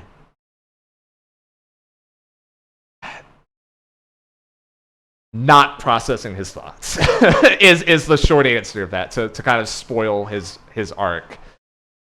He has been, to use the responsibility term, Azimuth intends to take responsibility. But his idea of that is all he can think is, I need to make things right by the Lombaxes. He... who knows what his emotions were at first. Maybe he was mad, maybe he was whatever. But after that, he settled on, I need to make things right. I need to make up for my wrongs. So he figures out about the Great Clock, and he wants a piece of that. And he's trying to just figure out more information. The first time that you meet Azimuth, it's some of Nefarious's goons are trying to locate where Azimuth is and kill him. One of Azimuth's allies on another planet tells you where he is, and basically, like, I might have the details wrong on that now that I think about it, but whatever. You end up going to a planet because you know that Nefarious's goons are looking for him. Ratchet is going to planet, whatever. You end up meeting Azimuth. Azimuth's first reaction, because it's Azimuth, is as soon as he sees anyone within 500 feet of his fucking apocalypse bunker, he tries to kill them. So you have a sequence in which it's like a rail grinding sequence where Azimuth is just trying to shoot Ratchet the entire time. And then you get through that, and then it's like Azimuth like almost like breaks out of a trance and is like, oh shit, this is someone that's not trying to kill me. Because he's been dealing with Nefarious and been dealing with fucking Tachyon for, again, decades. And that's it. He's just trying to kill all of them. You know? He is the most wanted being in the galaxy, or up there, you know? And just trying to stay alive and trying to redeem somehow. Ends up finding Ratchet and says, oh, I knew your father, holy shit. And then all of a sudden, there's this dynamic of the game where it's Azimuth is almost like this like supportive uncle to Ratchet. And the question you might be asking is, why would Ratchet listen to anyone? Because Azimuth is very competent, and they show it very early. Like, Azimuth carries the fuck out of Ratchet in, like, first of all, it took forever just to, like, not die to him, like, chasing him down that segment, right? But then after that, you get some combat segments where Azimuth is incredibly overpowered. I mean, he is, like, you don't have to do anything as Ratchet. He's putting in all the work. So you understand the dynamic of, like, this guy is not to be fucked with. He's stayed alive for this long, and, you know, in game he's really good. And he introduces you to the fucking hover boots mechanic, and you get some of that going on. But Ratchet and Azimuth have these talks throughout the game of just, like, Azimuth is trying to sell Ratchet on this idea. Like, he's genuinely so excited. It's like a kid in a candy shop. Like, once we find out where this great clock is, he gets really excited once the thought of, like, Ratchet mentions that Clank is connected with the Zoni or whatever, and he's looking for Clank. And Azimuth's like, oh my gosh, if he's connected with the Zoni, that means he knows where the great clock is. Once we find Clank and we're going to know where the great clock is, we're going to be able to solve everything. You know, we're going to be able to make it so that so many Lombaxes didn't get slaughtered by Tachyon for no reason. And that whole war, it doesn't have to happen at all. Like, we could just make things right and stop all the senseless death. And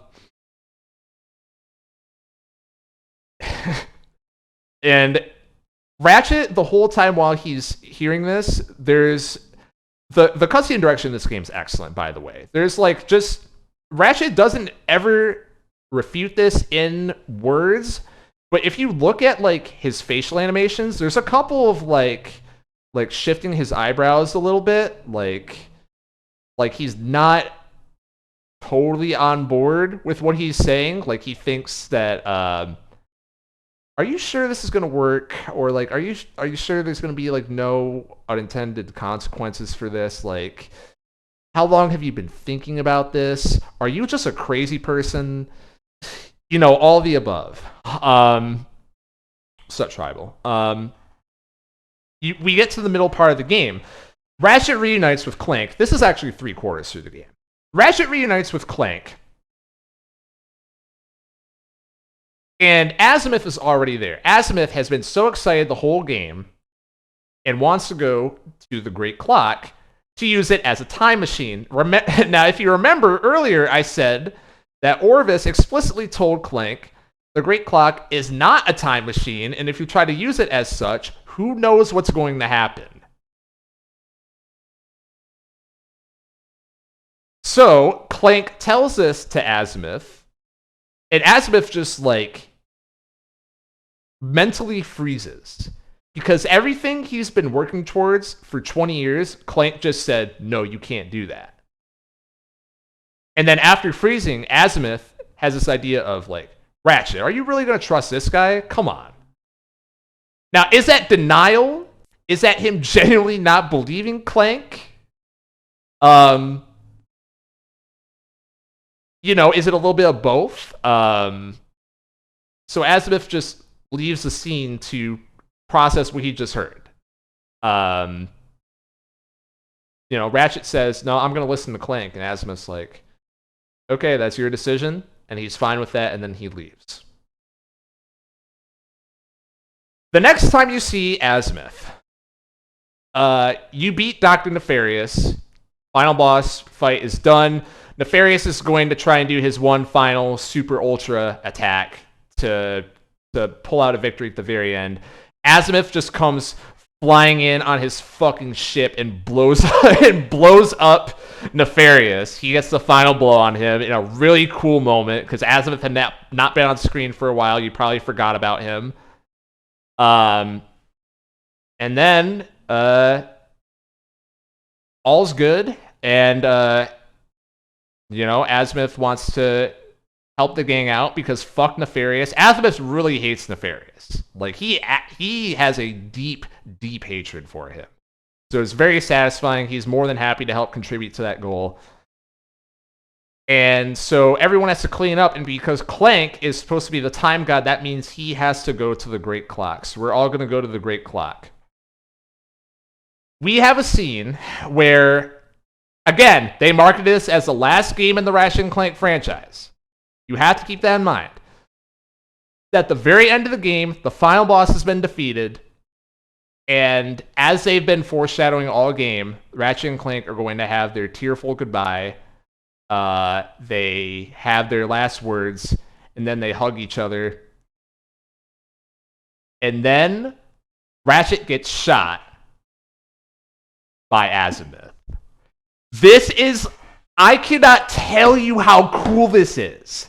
This is like, I literally yelled at the TV, oh fuck. Oh fuck, because I didn't think they had the balls to do this. Because the whole time I was thinking, man, Azimuth is not taking responsibility for his actions at all. That's what this game is about, and he's not doing it. He just thinks he is. And I was thinking halfway through this game, like, if I were going to write this game, I would make Azimuth the final boss. But you fight Nefarious, it's framed as the final boss in every way possible. And you get to the last scene before the credits, so you think. But then you learn Azimuth actually is the final boss. So, Ratchet dies, then Clank races towards the Great Clock, and Sigmund, because Sigmund's fucking amazing, prevents Azimuth from beating Clank in a foot race to the Great Clock. Clank, there's a stupid fucking Deus Ex Machina moment in which Clank was told earlier in the game, if I were gonna use the Great Clock as a time machine, though, I would only go back about 6 minutes. So Clank does that. He goes back 6 minutes in time, so Ratchet is still alive. He shoves Ratchet out of the way of the shot this time. And then final boss starts, Ratchet versus Azimuth.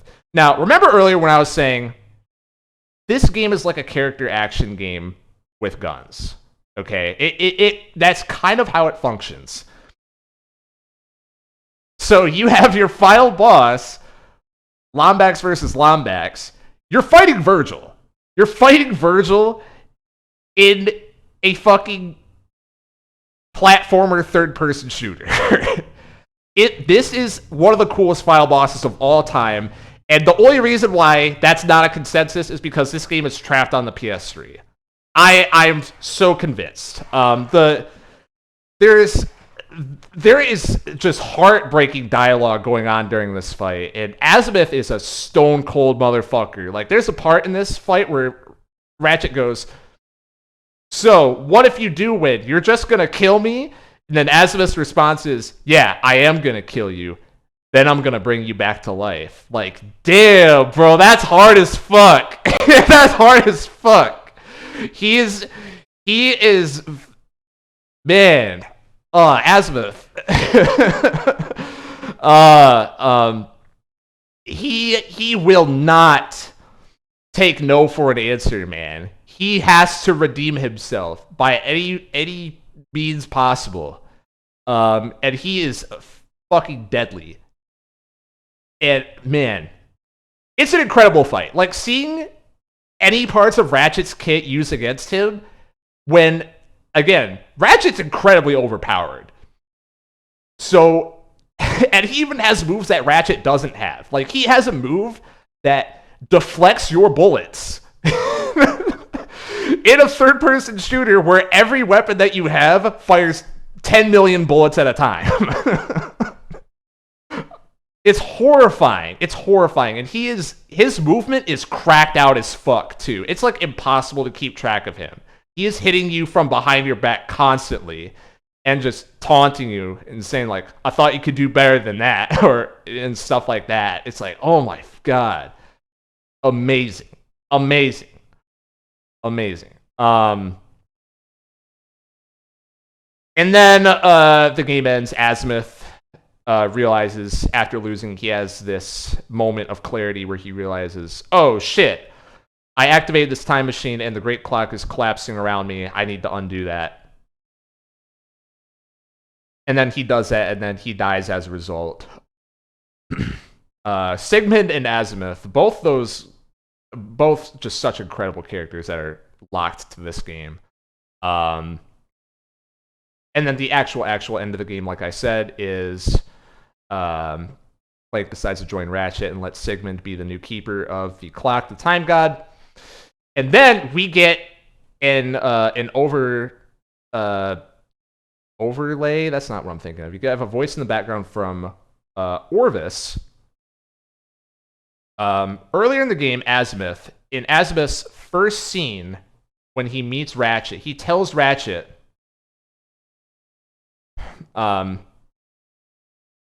this world is nothing but a cruel joke, and so we have to be the ones to fix it. And that explains everything about Azimuth. He believes that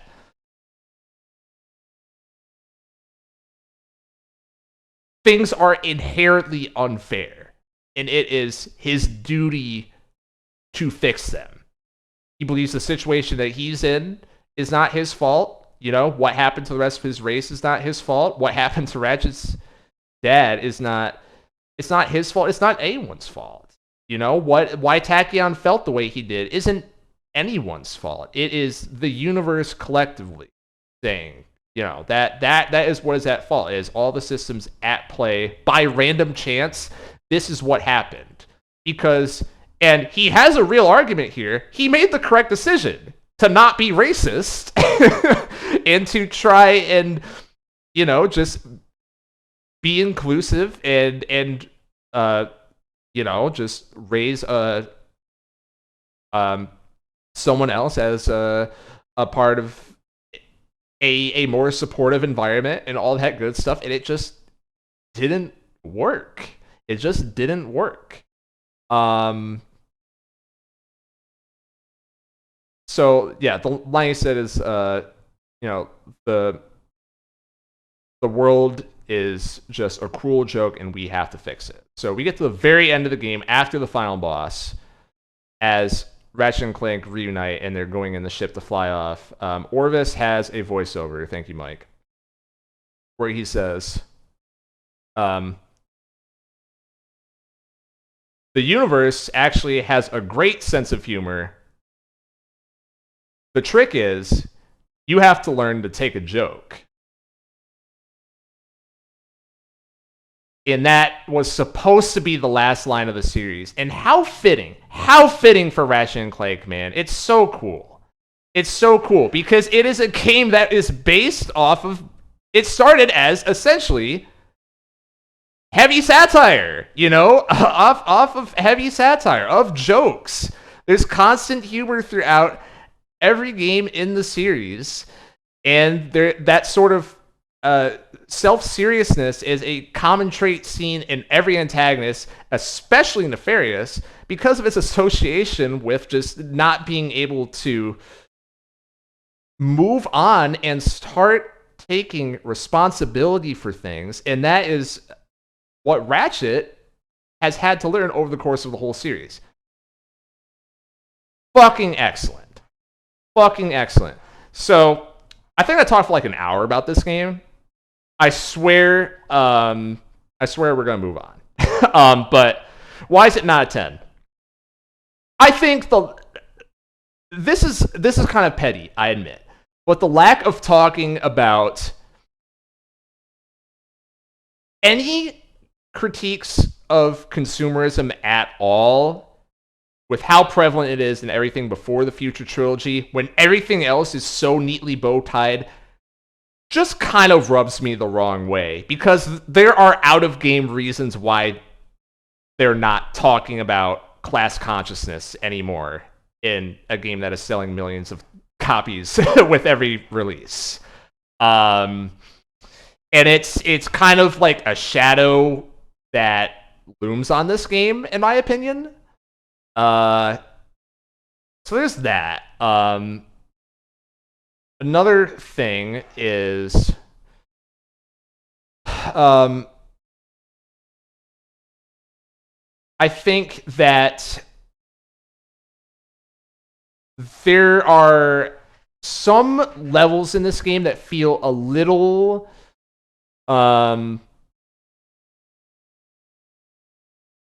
like they were on a 9-month production cycle, which they were. A lot of, all throughout, there's like segments that feel like they should be playable that are cutscenes. There's a lot of levels that are like, that was really short. That's weird. There's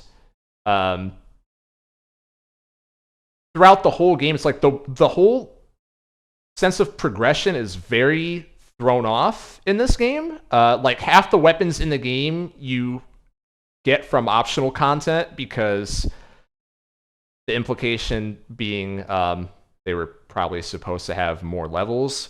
The game goes at a decently good pace, but it feels like things get progressively like going quicker and quicker as we get to the end, and I'm not sure if that's intentional. And this is the big one. All those were little things. Here's the big one. Take responsibility for your actions. Do not misuse time travel. That's a classic time travel thing, right? There's the Deus Ex Machina that Clank has to bring Ratchet back, which is dumb. But that alone is not enough to annoy me.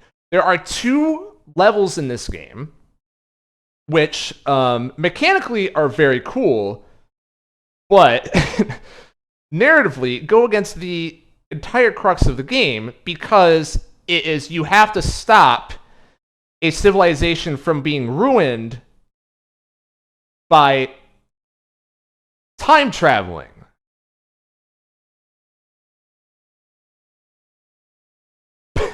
But when Azimuth wants to do that, he's the antagonist.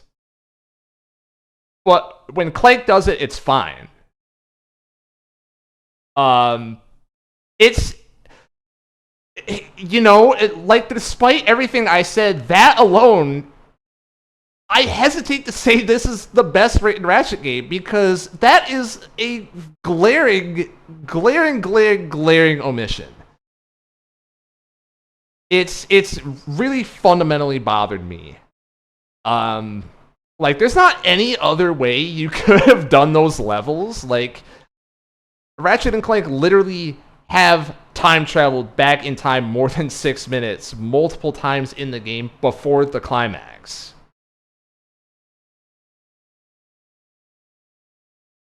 But the whole, like, the entire driving force of the plot is that you can't use time travel. So I'd be so interested in hearing the story behind that. Like, were teams not talking to each other? Like, I don't know, man.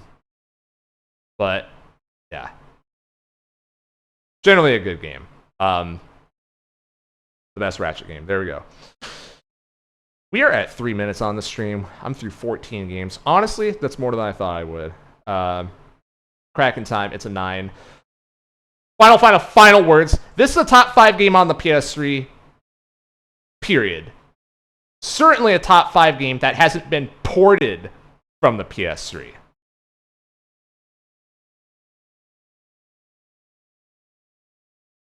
No, yeah, Gemini, it is ludonarrative. Yeah. It is there's not like a cutscene where they specifically talk in detail about like going back in time. But it is they have voice dialogue and they have text, and it is clear as crystal that that is what's happening. But A Crack in Time is a top 5 game on the PS3, certainly a top 5 game that hasn't been ported. If you don't think that, I genuinely think you haven't played the game. I'm going to be bold and say that. As someone who's played a lot of PS3 games, okay? I play a lot of PS3 games. This game needs a port so bad. It's like this game and Infamous 2 are the ones that so badly need to escape the PS3, and Metal Gear Solid 4. And to round out a top 5, I'm gonna say Little Big Planet 2. And I mean, those are the big 4. There's certainly a drop off after that. I'd say Mod Nation Racers because that's a good game. I like it. I don't know if that would be essential for everyone. It would be for me. Anyways. Next game, Hotline Miami. God, I'm going to have to talk a lot again. I'm going to try to tone it down. I just had to spill out everything about A Crack in Time because I know I'm not going to do a fucking Classics playthrough analysis about that. Hotline Miami. This is an 8. This game is really fucking cool. Played this one for book club as well this year.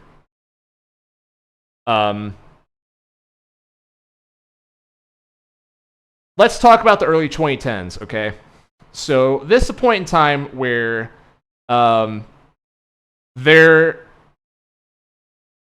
I don't want to dance around the name of the game. So Spec Ops: The Line, right? When that game came out, everyone thought it was the smartest thing ever. Because it touched on this novel idea of did you know that violence in video games is bad? And by you participating in violence in the video game, that makes you an amoral person? White phosphorus. So, you know, I knew that Hotline Miami was also a commentary on violence going in. What I didn't expect was for it to not be terrible. And have a message that involves a little bit more than you playing a linear video game and the only way that you are allowed to makes you a bad person. Rather than doing that, they decide to get you inside the mind of someone that Gemini, I totally agree. I totally agree with that. I don't know if there's any Undertale fans in chat who might have a take there, but I absolutely agree. I think that's stupid too.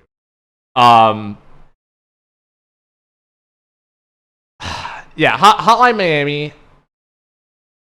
It puts you in the sorry if you heard that, in the mind of someone who has been through some shit. Someone who is in a position to have propaganda fed to them and to have their actions manipulated to get out of a rut and bring purpose to their life.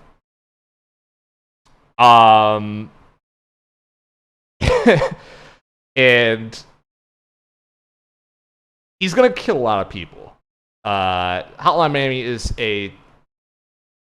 it gets you in the mindset of someone who is being manipulated by an organization from the shadows. Spoilers, you learn this at the very end of the game.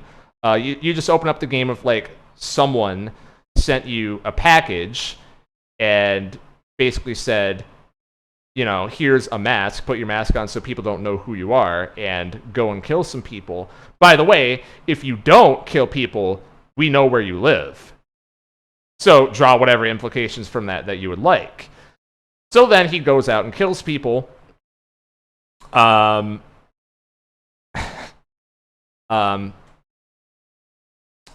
organization. I'll say this first. The organization that was sent, that was sending this package to the main character, who doesn't have a name. People call him Jacket online, so I'm going to say Jacket. The organization that ends up sending Jacket this information is a nationalist group that is trying to... The reason why the targets are what they are in game is because there's a bunch of fucking Russians in Miami, and we need to get the fucking commies out of the country, and we gotta make America, you know... I'm not gonna finish that sentence. So anyways, you have to go and kill some fucking Russians, and all the Russians are like, you know, mob bosses and all that shit. They have their own crime thing going on. So don't say it.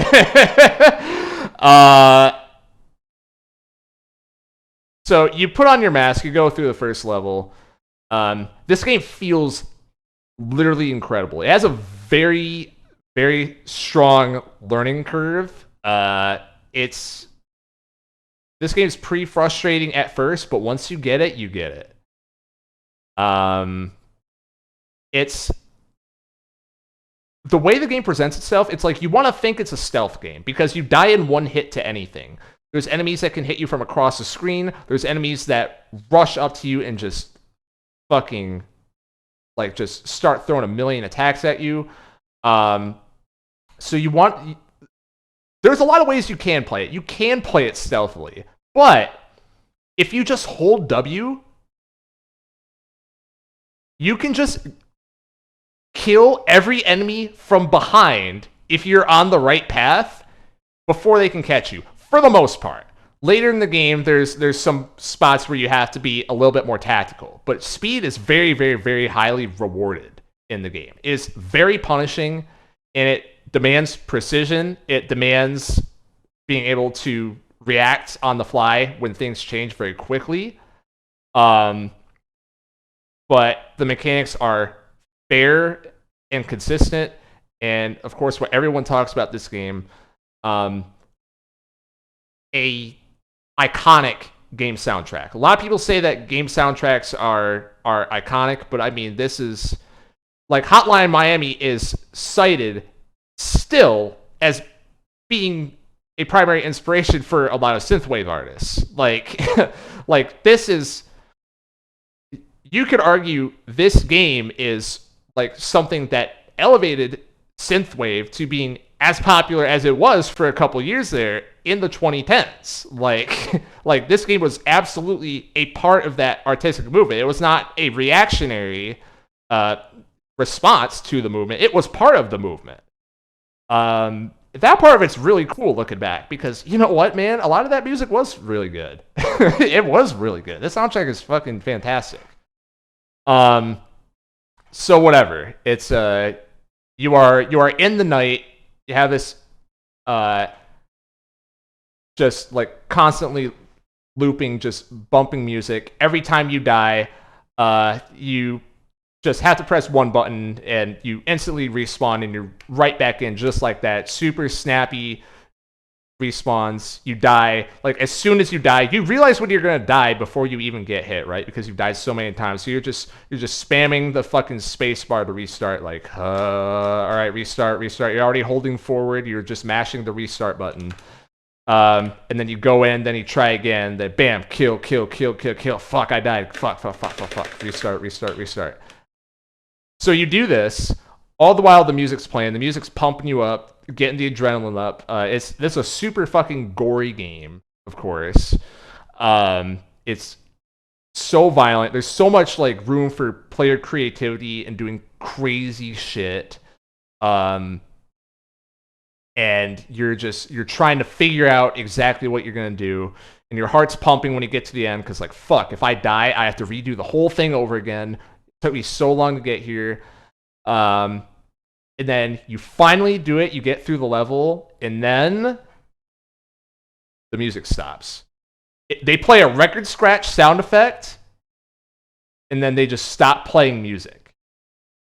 And then you have this moment where you were going so fast, like you are a killing machine at this point. You are you are doing this like effortless run that you had to practice hundreds of times over and over and over and get in a loop. You have to get in a Zen state of like just effortlessly kill, wait for him to come around this corner, kill, pick up his weapon, shoot over here, throw the weapon at the other guy, run over to him, choke him out, pick up his weapon, kill that guy, boom. And then you get to the end and the music cuts out. And then you realize you weren't even like necessarily processing the visual. Like you have to walk back because you get to the end of the level. At the end of the level, you have to go back to your car. So you walk through the whole level, and it's just like dead body, dead body, dead body, dead body, gore, fucking blood, guts everywhere, dead body, dead body, dead body, dead body, no music, dead body, dead body, dead body. And then you get back to your car. And that is essentially why this game's so interesting. And it's something that the main character responds to throughout the game. It starts out, the first time that he does this, like after you get back out of the car, he pukes because he can't handle it. Because it doesn't click for him until then, like, oh my god, I killed like fucking so many people. But then he continues because now he's this is his life now. He has no purpose in life. So he's either going to be a hitman or he's probably going to get killed by whoever is sending him these packages. So he gets another package, not another package, but he gets a call on his phone from, again, how do they have his number? Of like, they're saying, hey, you should go to this next destination, and I need a babysitter there. Make sure that the kids don't get too rowdy, and make sure that you're not making a noise while you're there. And then you go there, and it's a bunch of, Russian guys that you have to kill. And so you just keep doing that because you have no purpose. And it's really sad. It's really sad because there's around the midpoint of the game, it's like the main character starts to kind of realize this fact, like maybe I should do something else, because he was purposeless before the game began, and this is just like something for him to do. And he's like, I need to get out of this shit. And as soon as he realizes that, they are one step ahead, and they put him in a coma. They end up coming to his house because they're like, oh, you're not going to turn on us. He ends up in a coma, and then the close of the game is he ends up escaping from the hospital, and I should clarify, the people that put him in a coma are not the nationalists, because he doesn't know who they are the whole time, which is part of the tragedy of the game.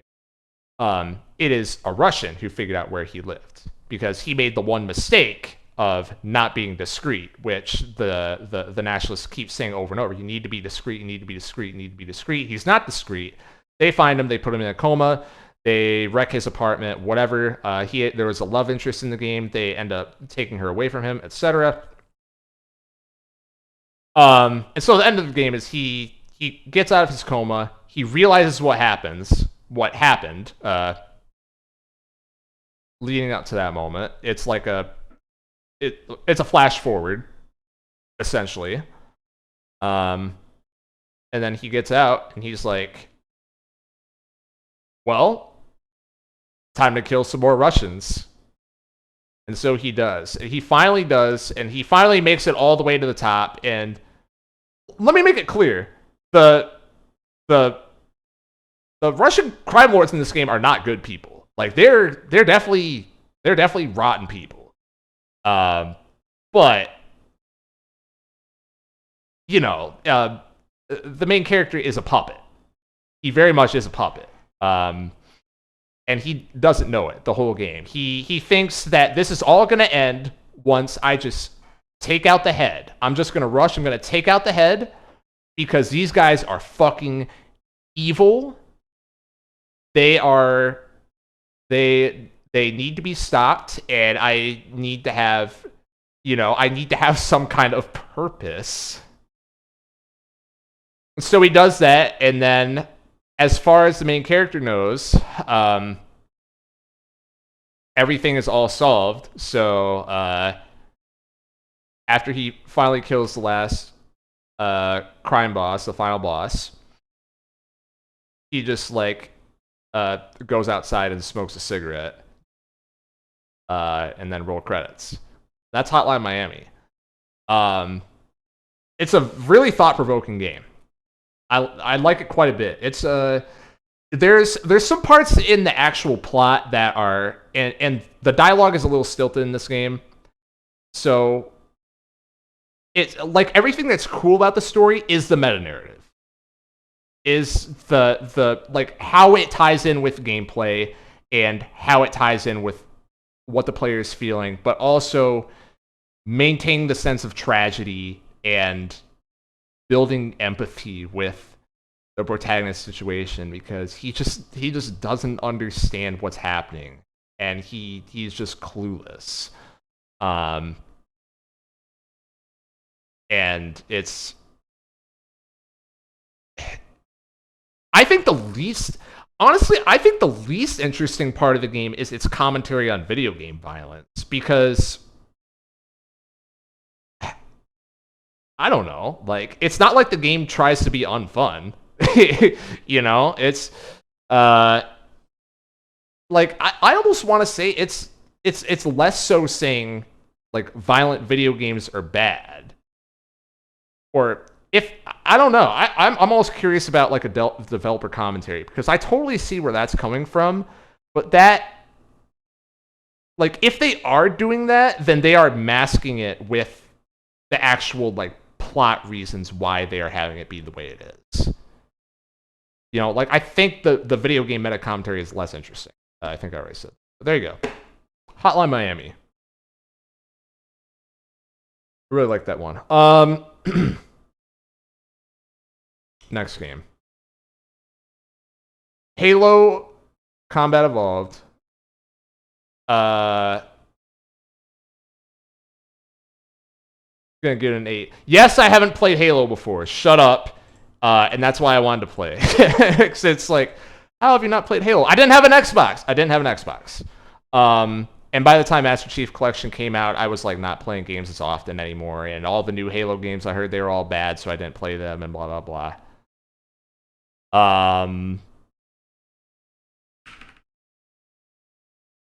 So it was like an 8. I was very pleasantly surprised for this being such an old game at this point. I played it the way that I was told you're supposed to, because I have a friend who is a very, very big Halo fan. And he's like, if you're playing this game and you're not doing co-op, you're doing it wrong. So I believed him. We played co-op together. And I think he's correct.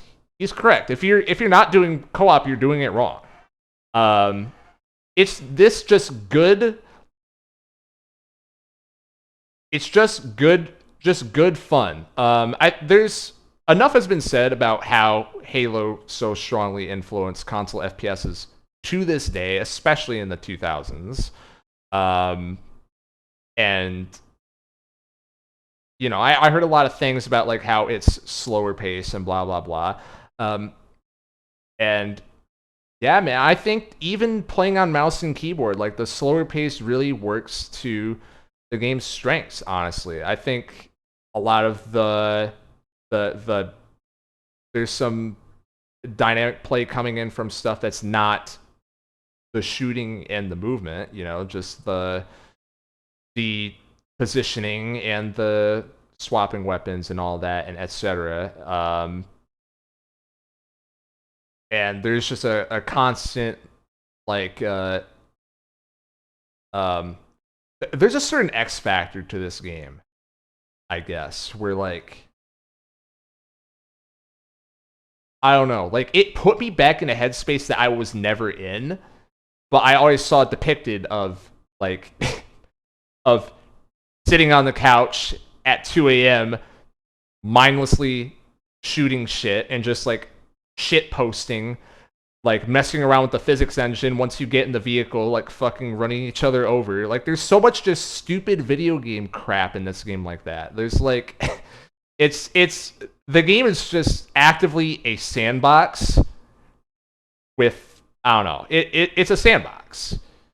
It's a sandbox. It's linear levels, but it is like coming from a sandbox thought of like here's a bunch of toys to play around with and have just dumb, stupid fun. And it's just like genuine stupid joy, you know. Um, the criticisms after playing through, I read through it online. I should also say before I get to that, the co-op in this game is executed. I like it a lot. I think I almost wonder why games didn't go back to doing this instead of having to like run over to your teammate's corpse and press E for 3 seconds to revive them. It's just you just like go back out of the encounter and then you bring them back and then you go forward so that you never have to ever stop moving ever. Like you can just be constantly moving, like always like fucking pressing something, always moving. Again, even though it's a slow-paced game, it's still there's like always action going on somewhere. I thought that was pretty cool, personally. And it's obviously it makes the game significantly easier because whenever someone dies, it's like okay, back out of the fight, bring them back, okay.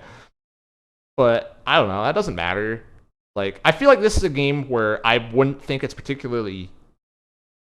I think a lot of the strengths are not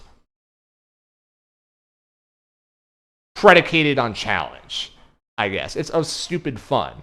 And of course, if you're better at aiming, better at shooting, then you want the difficulty to be higher. Yeah, but like I still think getting the easy respawn without breaking up the action really plays into a lot of the stupid fun type of strengths of the game. I think that's something that, like I was saying, I would like to see that mechanic in more games.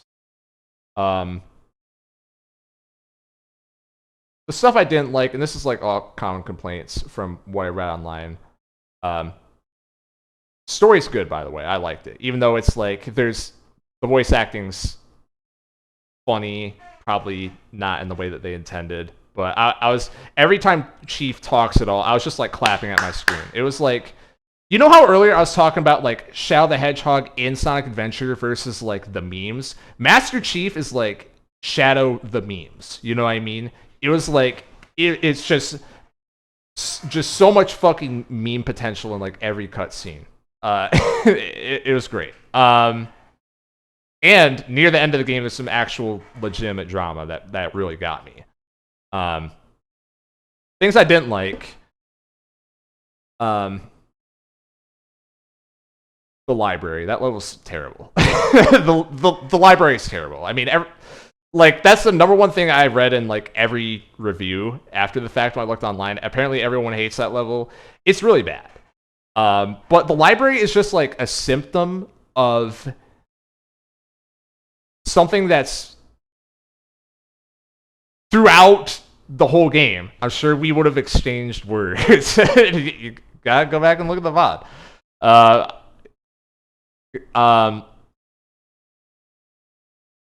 The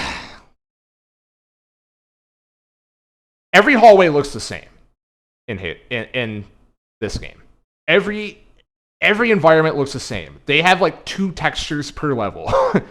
And usually it's okay because you're going in a straight line, but like sometimes it's not because you're not going in a straight line. And even if you are, you're turning around enough times in this game where it's like, shit, where did I come from?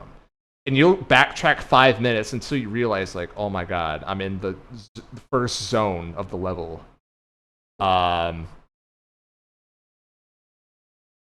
Yeah, it's not. I don't know. I don't know. It's that is like the one thing in the library, and the other one is that the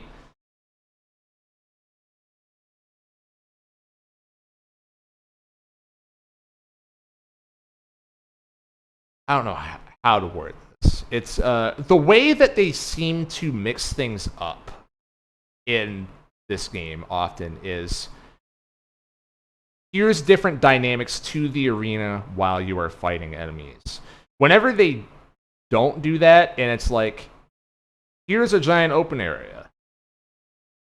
Actually, that's a lie. The open areas are great because you always have access to weapons, and the weapons are just fucking hilarious. But like, you know, here's a hallway where you fight an enemy.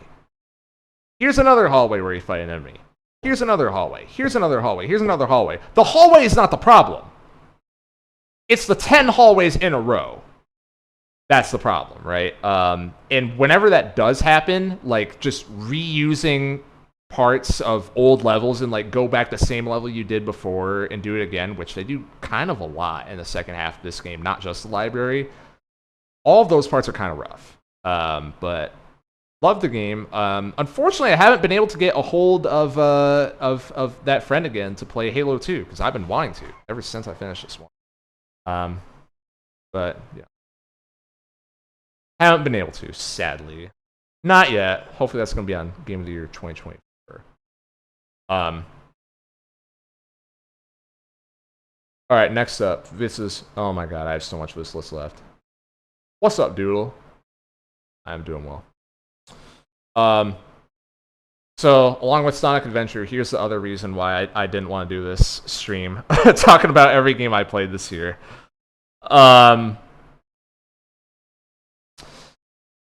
We're gonna rip the Band-Aid off right now. I got like halfway through, more than halfway through. I got to after the I got to the start of I think the sand level, and I had to tap out. We're gonna rip the Band-Aid off. I'm gonna throw it in a 4, and then I'm gonna tell you why. Okay. The level design's not the problem. Absolutely not. For 1991 or whatever this is like leaps and fucking bounds above the competition. Like, not even close. Even today, the level design is great. And there's something that I thought really caught me by surprise. You can rebind your controls in this game. Like, that is crazy. That is... Games today sometimes don't let you rebind your controls. But I'm going to put an asterisk on this, and this is going to be kind of the start of my review. They don't entirely let you rebind everything. I felt the whole time while I was playing this game that I could never comfortably play this game without my hands hurting. And I think this would be solved if the SNES controller had 2 bumpers and 2 triggers, but it doesn't. So, in this game, personally, I want to have ready access to basically everything the game has, all at the same time, right? I want to be able to dash, jump, swap items, which I believe are 2 separate buttons you have to have bound, if I remember correctly. Or no, one is putting them away and one is switching to the next one. But either way, you need to have both of those. Run, jump, both of those. Shoot, I believe shooting... No, that's wrong. I don't want to say that. And also aiming. So that's 8 buttons that you want to have on command at all times. And you have 4 face buttons and 2 bumpers. You have 7 controls that you need to have access to at all times for the game to feel fluid, and you have 6 buttons. So, the bulk of my playthrough was spent rebinding my controls over and over and over and over and over and over. And never really finding a scheme that felt comfortable for me. The closest I got was one where my hand started hurting after playing for not very long because I was like I was putting too much stress on one hand because I had like the dash and jump and shoot all on base buttons. So I was trying to do like a modified claw grip thing, but also having to manage the bumpers at the same time, and I don't know. What do you think it would be if it did have more buttons? You mean the game as a whole? Goes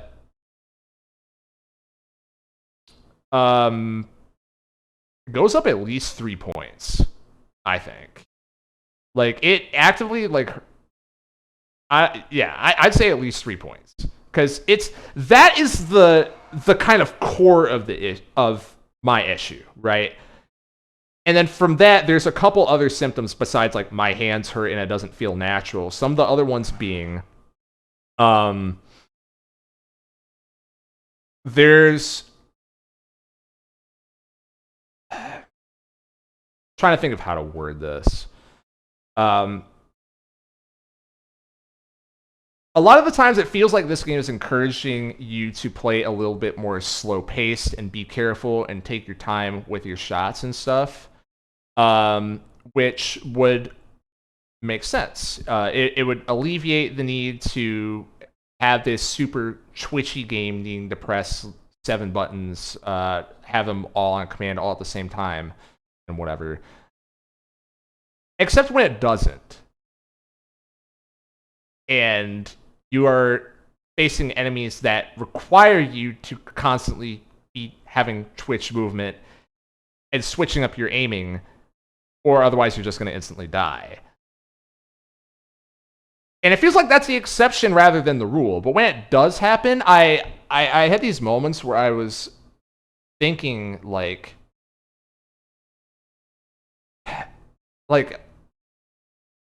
I don't know, what does it want me to do? The answer is it wants me to be better and not feel like I'm not in control of my character, which is understandable. This is a game that like people are extremely good at and blah blah blah, very dedicated speedrunning scene, etc. I'm not going to argue that like the physics of the game are bad or that it's not fluid and whatever. There's a lot of fluidity to the game. I can even tell that with like being able to only half control it personally.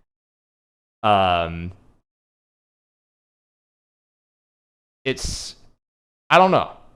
It's when those exceptions come in, I kind of wonder where that dissonance is coming from. Right? Like it feels at odds with the rest of the game as it's designed. Like there is platforming in this game, but there's not urgent platforming, except when you need to use the fucking the grappling hook, which sucks and is bad.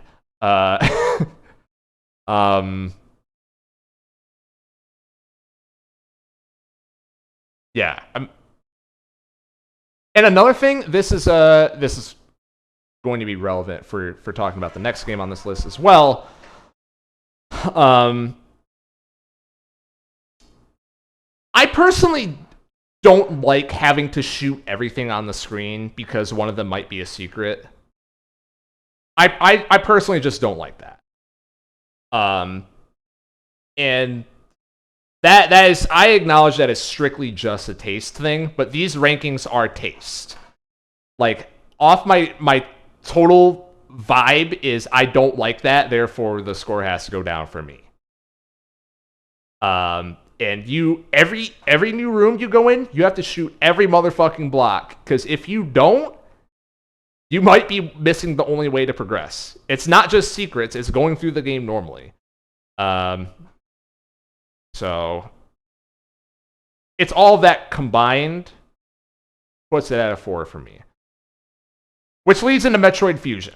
Okay, so Metroid Fusion is a DNF. The too long didn't read for this for me is I realized very quickly I'm not going to like this game because the controls are better not perfect because they make it so that running is automatic and there is no walking, which is a gargantuan improvement. Gargantuan improvement, in my opinion.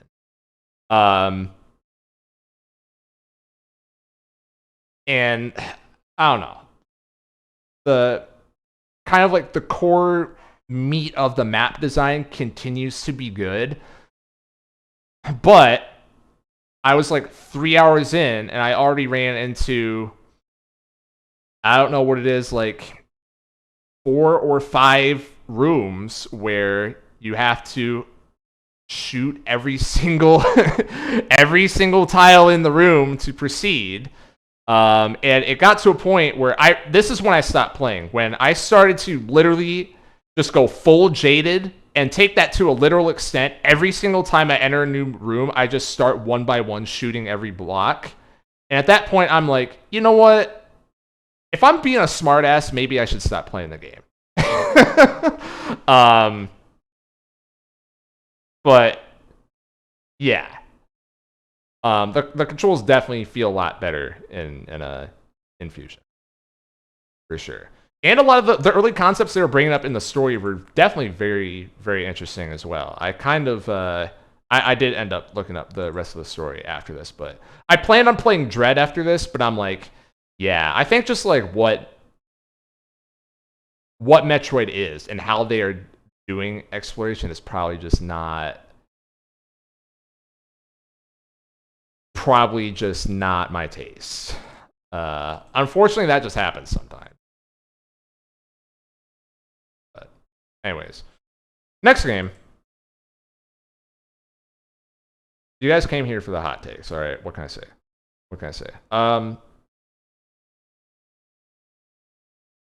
Heavily suggest gaming AM 2-hour shot. All right, might have to do that. Next game here. This is also a DNF. The Case of the Golden Idol had a sequel announced at the TGAs earlier this week.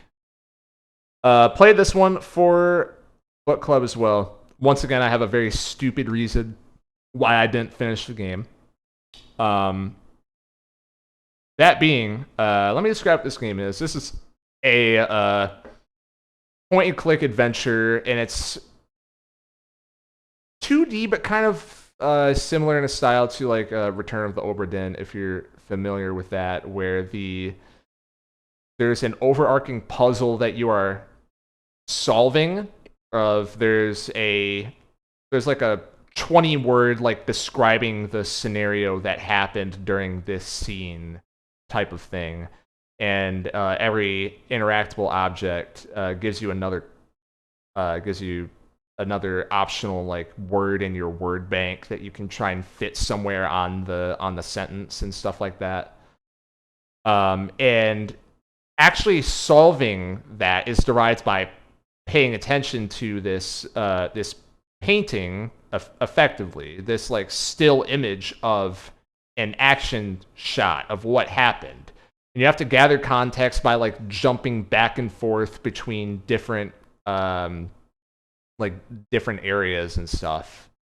Like there'll be a name that gets mentioned and you'll think, oh shit, there was someone's journal somewhere, on a different part of the screen mentioned that name somewhere. So you have to go back into the journal entry and then you have to read through it and then, oh, what do they say about this character? And from there it's like, oh my gosh, now I have to look over here to see if there's any background details. So it's one of those games. It's cool. I just didn't finish it because that's basically my day job. So I didn't want to do that. That part of my brain is already exhausted from doing that at work. So I'm not trying to do that in the game after work. I'm on empty. But it's fun. This is one of those games that it's a very good backseating game if you like are doing this in a call with someone or something.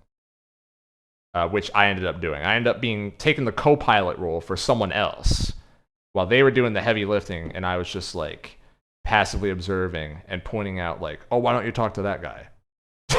Being a backseat driver. That was more my pace for this game.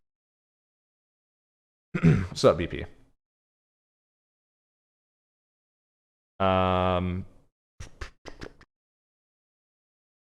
Next up, Pizza Tower. Pizza Tower. Give that a 7. Put it up here. Let me move this list.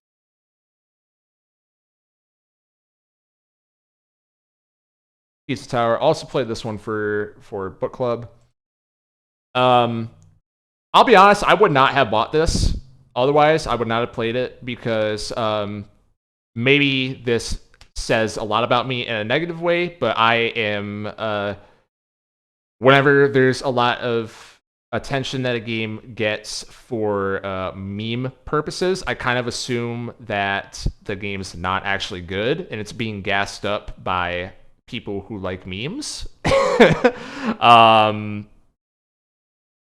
no, this is a good game. I'm glad that I was forced to play this and overcome my subconscious bias as a result. I didn't overcome it. I was forced to overcome it. It's a good game that is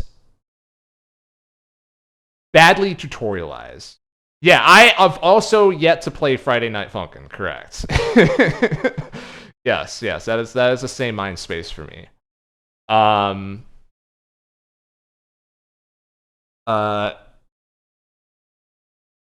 This game is I haven't played Wario Land.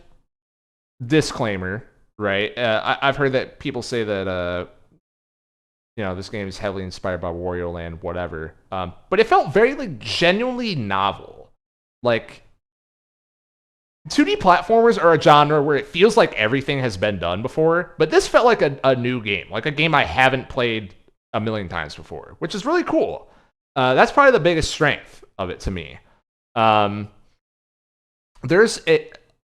It's a rhythm that's very hard to get used to as a result, though, and like I was saying before, I don't think the game tutorializes particularly well. Like, I didn't feel like I understood how to play the game until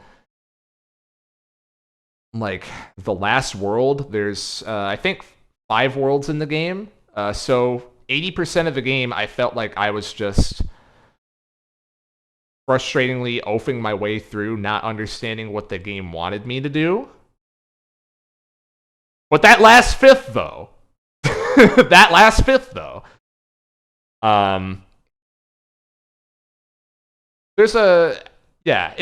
it's a pretty fluid game. It's a game that wants you to just like constantly be running forward the whole time. Asterisk. There's a couple times where it doesn't, because there always is. But if you get enough speed built up on your character, you can keep your speed going from vertical and horizontal, translate to vertical, and then keep your distance up as soon as you hit the ground. Like, ideally, you don't want to ever be stopping at all for any reason. And to make that easier, when you are running extremely fast and you can't see what's going on, you are wiping through every enemy. Again, to bring up the fucking Vampire Survivors comparison, it's just fucking dopamine hits everywhere. Just fucking, you can't even, by the time you even perceive that an enemy is there, you've already knocked them off the screen and they're cowering, running away from you because you're so Chad and fast.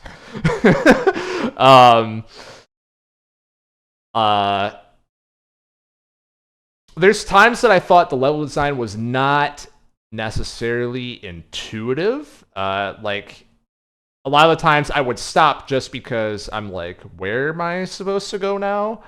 But then I figured out, which I feel like is not the intention for a game with this kind of gameplay loop. There's times where they shake up the gameplay and have you play as a secondary character, and normally these segments are, I would say, put into games as a necessity, but they're actually really good in this game. I think more than playing as the protagonist, whose name I forget. This game doesn't have a plot. There's background characters who, I think one of them is like the camera operator or something like that. But it's like you have average guy and then his like lovable mascot with him. Yeah, sorry, Pepino. uh, Pepino's the main character. And all like the secondary character where you're controlling the platformer protagonist, lovable Scrunko, are like so cool. Every time they showed up, I was popping off because I'm like, this guy's move set is like better than the main character's move set that is already extremely well developed. Like, like it's awesome. Like you're switching between like tons of fully realized characters just on the fly, and it's the whole game's tone is it's like nonsensical. It works. It works. I read afterwards that Gustavo and Brick. Thank you. That's who I'm talking about. The whole game's so nonsensical, and you can tell just by playing the game. But they confirmed in interviews they were inspired by 90s animation and a lot of the just stupid over the top tropes from like I think the quote that I used to describe this game, like give me a 1-sentence summary of Pt2, someone told me, and I just told them this is a Ren and Stimpy ass game. Like that is my 1-sentence summary. This is a fucking Ren and Stimpy ass video game. And you know, there's a lot of that in there. The ones that the devs specifically cited were SpongeBob and Courage the Cowardly Dog. Definitely see a lot of that in there, especially in the sound design department. Yeah, it's just fucking goofy. I want to stress again, every time they shake up the format, it's arguably better than the core gameplay. Like, the boss fights are all really fun. The final boss is genuinely amazing. It is a lot more than I was ever expecting. This is another one where I do not want to spoil anything about that just in case someone wants to play this game, because that is... I'm kind of just disingenuous for me to say this, but that is the one thing that you like don't want spoiled. This is a game that largely doesn't have a plot, but you know, you want to see what happens there. It's really, really, really fucking cool.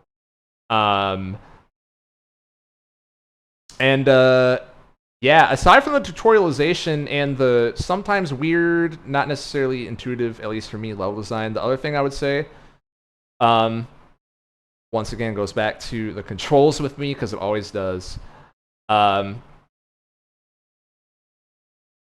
There's one very weird control decision that they have in this, which is that to do a super jump, which you constantly have to do, you have to go up on the stick in order to charge your jump, or maybe it's like you down to charge it up and then up to release or something like that. But it's something involving the joystick and not a button. So you are holding right or left for your horizontal speed, and they have to switch immediately to go to your other cardinal for when you want to jump. So it feels like you're losing a little bit of fluidity there. And also, you can move left and right while you're charging up. So if you're not exactly perfectly at 90 degrees, then you're going to be off. And I don't know if they were aiming to like have you need that kind of precision to get a perfect vertical jump up, but it feels kind of out of place relative to the rest of the movement to me. And there's a couple other, not really a gripe on the game because it's totally not necessary, but there's other inputs that require like some precise movement on the stick to do like a certain type of dive downwards, or like, you know, stuff like that. The special super dive downwards that saves you 2 frames, right? So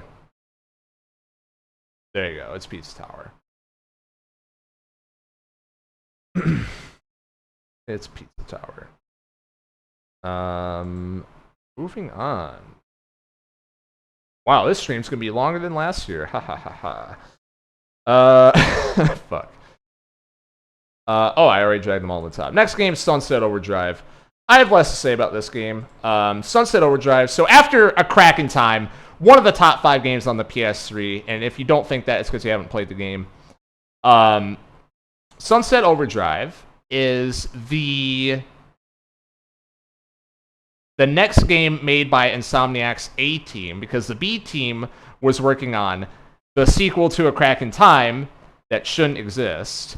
They did end up making a Ratchet sequel that they attempt to have make sense, which is the one that just came out, Rift Apart, on PS5. But whatever. You know, the B team was in the middle of pumping out $20 PSN Ratchet titles. The A team was working on this game called Sunset Overdrive that was, I think this was like the first year of the Xbox One or something like that, which means no one played it because it's an Xbox One exclusive. So I was interested in it and tried it out. And this is a game that takes a lot from Ratchet, a lot of the gunplay from Ratchet, while also implementing a lot of the movement feels like it's ripped from Infamous. And when I heard that concept, I was like, well, there you go. 2 of the top 5 games on the PlayStation 3, as I have been saying, combined into one game. Okay, let's give it a shot. Why have I never heard of this? Evil Cole reference, that's right. This is a strange game. I'm just gonna say, this game's not funny. I think that's the biggest thing going against it. It is it's on that Tools of Destruction shit where it's trying so hard to be funny and it's never funny the whole game, and it's actively dragging it down for me. So whatever. I kind of zoned out of the plot. It's one of these where, like, this era in time, right? 2013. It was very like the whole joke for the whole game is they're making like fourth wall breaks every 2 seconds, and like, isn't this so stupid that we're doing this weird thing in a video game? And like, oh, isn't this a dumb video game trope? Like, can you believe we're doing this? Oh my gosh. Wow, this mission's gonna suck. Like, that shit's so tired. I didn't even like that at the time.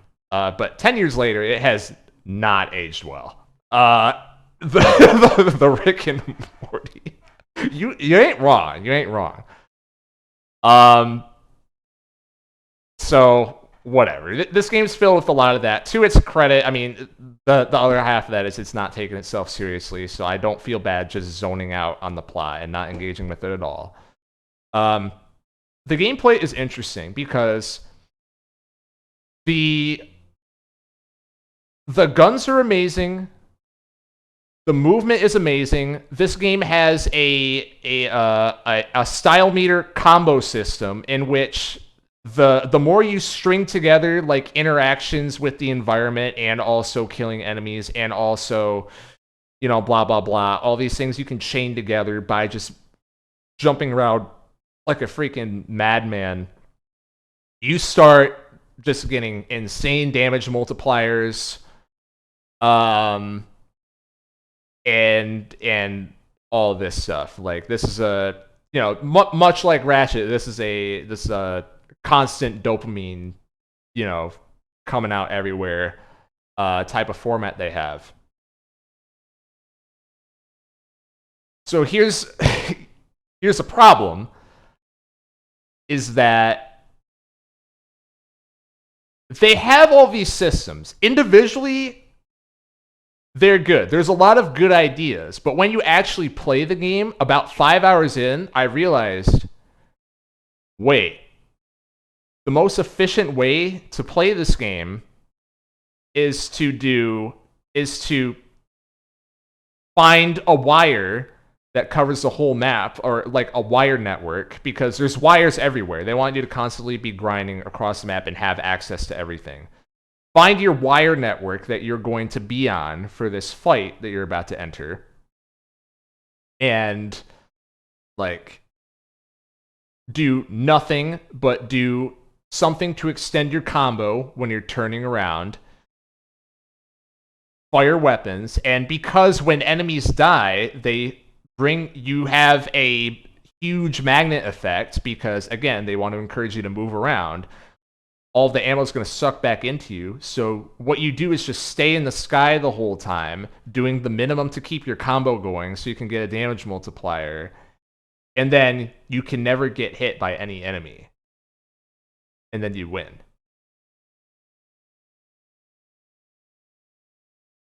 And here's the rough thing. If you decide to stay on the ground, you lose your combo.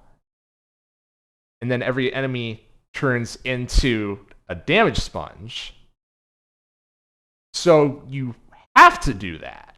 That's not just like, this is an overpowered strat, you don't have to use it. It's, the game is also unfun if you don't do that. So it's very interesting to think that, like, out of the 5 Ratchet games I played, they escalate Ratchet's moveset more and more and more and more and more overpowered. And it's not until Sunset Overdrive that it feels like they finally hit the breaking point where he's too overpowered.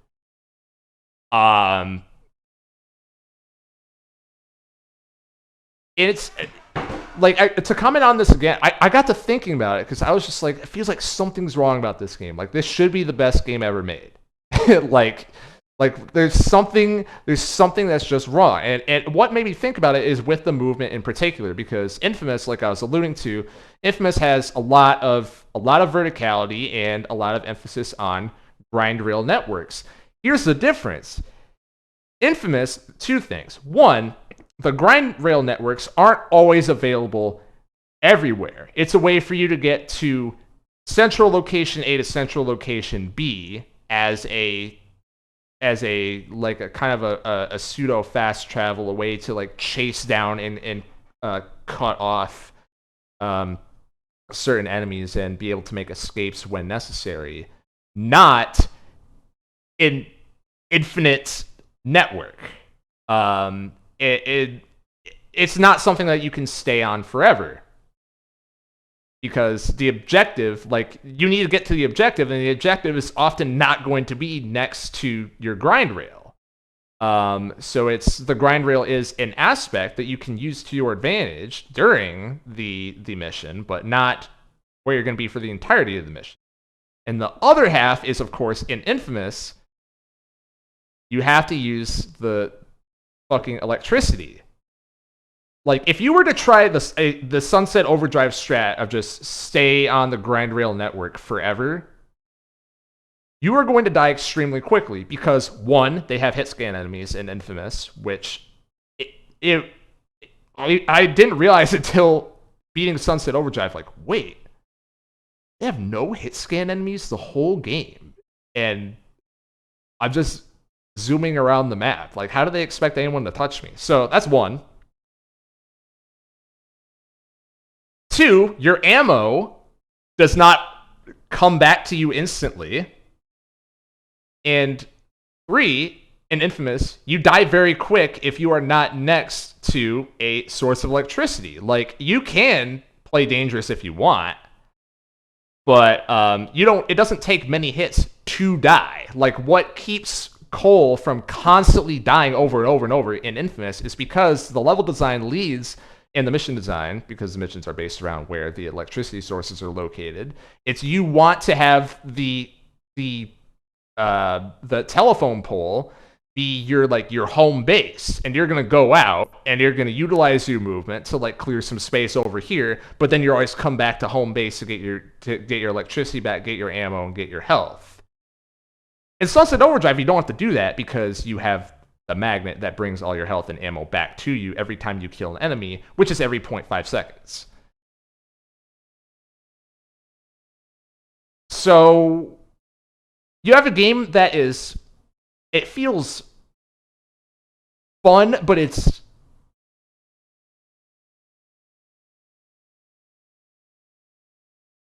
I don't want to say broken fun because that's a different definition for me. It is I don't know. It's broken. It's kind of broken and it's kind of fun.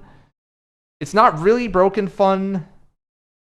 It's I don't know. It's like the game implodes upon itself once you realize this strategy is just clearly the best way to get through the game. To me. And that's a shame because I think they really had something here if they have systems or like even like enemy types to that specifically attack the air or the grind rails or something. Just anything to make you have to switch it up. But the game feels so good. I'm honestly gonna give it a 6. Still, it does feel really good.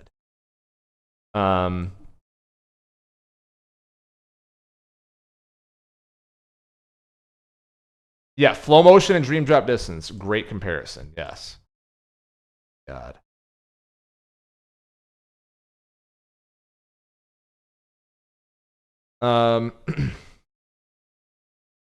Next game on here, Neon White. I'm just gonna give this a 7. Lock that in right away. Also played this one for book club.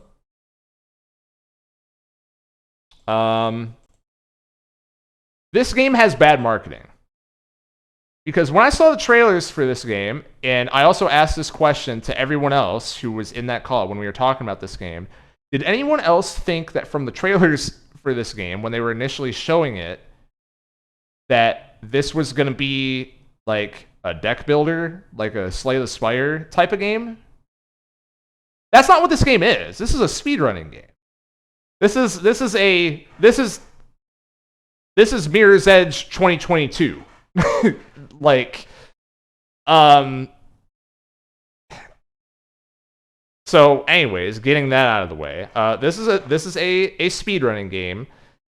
Very transparently lays it out. Every system in the game is in there to make repeat attempts more fun. Enemies are functionally there, but they're more so just like obstacles for you to bypass while you're going fast. This game is really cool. There's power-ups that you have to pick up, which are the cards of the deck that they were talking about, but not really. It's just you figure out what route of what cards you use when leads you to the fastest time, and that's what you do. And oftentimes, you have to use a specific cards in a certain order, or you fail the level for a certain reason. Like, for example, there's parts of the level where there'll be a breakable surface on the floor. The only way to get through that is by using the stomp card, which the game will always give you a stomp card. But if you use the stomp card earlier, you fail the level. And sometimes there'll be doors that can only be broken with explosives, but if you already use your explosive on something else, you fail the level. So it's really not a deck builder at all, because there's not creativity. It is, you do your first run through the level, figure out exactly what it wants, like, okay, this item spawns here. And to the game's credit, it will often give you, the explosive card right before the breakable wall. You know what I mean? Like, it doesn't really it doesn't try to trick you. It doesn't try to get you to waste it, and then the item, the part where you need it comes up. Like, you get the stomp right before you get to the breakable floor. So, whatever. It's very interesting in that, like, memorization, of course, because it's a speedrunning game, is going to help significantly in trying to like map out routes in your head, get your IL time down, because that's really what it is. These levels are all very short, like a minute or less, until you get to the very last portion of the game. Now, I remember distinctly, I think it's like the second to last level in the game. It felt like just a freaking marathon. I'm like, holy crap, I can't believe they made it like a 15-minute long level right at the end of the game. What are they doing? And then I get to the end, and then my timer says like 2 minutes 55 seconds. I'm like, oh. That's a weird feeling. That's a weird feeling. Like 3 minutes feels like an eternity in this game. Anyways, very fun. Very fun, very inventive design, very instantly intuitive. I think a problem a lot of games run into that are speedrunning games is that there's not visual clarity there of like on a first run through, right? Because you're encouraged to just always be holding W, always be going fast. There's like your default methods you're gonna have to go fast. And the game does a good job of not making that a trap for you for the most part until you get to the very end of the game. And it's on a first run just holding W, I never felt the need to stop, ever. That's hard to do. That's hard to do. Like, you literally, objects are flying past you quickly, but in the distance you can see, oh, that has to be my point of interest. I'm going to keep going in that direction. And they don't bait you. It's what you think. You know, it's what you think. It's simple, but a lot of games don't do that. So I have to give it props for that. The story's nonsense. I've kind of gone back and forth of like, there's some things that it pulls off. So whenever a game does pull something off and I otherwise am not a fan of it, I'm think like, am I being duped? Am I being Kingdom Hearts here? You know what I mean? Is this like is there something secretly going on that I wasn't paying attention to the whole time? And there's not. There's a couple good moments, but it's I don't know. I don't know, it's over the top. It leans into being over the top, but it's in this weird, like, half parody, half kind of genuine in the stuff that it's trying to convey. And because of that, the emotional moments near the end of the game just did not resonate really with me very much, and I felt kind of confused by the thematic direction that the game was going in. There's kind of a shift that happens halfway through. I don't want to get into it, but I don't know. I don't have too much comments on that. The visual design I already talked about with the clarity is just total like top-notch excellence. Soundtrack is great. Makes it fun to just keep replaying over and over and over and over and over. Should also mention probably the most important thing about this game. It has a leaderboard, and it's this is not optional. Whenever you you play the game and you finish a level, the first thing you see before it lets you advance is your Steam friends leaderboard. So you get to see that you're in 12th place out of 12 people who have played the game. Unless, of course, you want to hit that retry button and do the level again. So whatever. As for criticisms, my thing about the story you can't really ignore, because like I said, they want to have it both ways, right? They want to have their camp and, you know, like, oh, we're being cringy on purpose, right? I don't like using the C word, but, you know, we're being cringy on purpose. Well, are we really? Ooh. Because, you know, there's I don't know. I feel like I'm not describing this very well. Like, I'd encourage anyone watching this to just pick a random cutscene in this game and just watch it. Just listen to the voice acting. Just read the way that the dialogue is written, and it feels like a parody. But they make it clear that it's not. I don't know.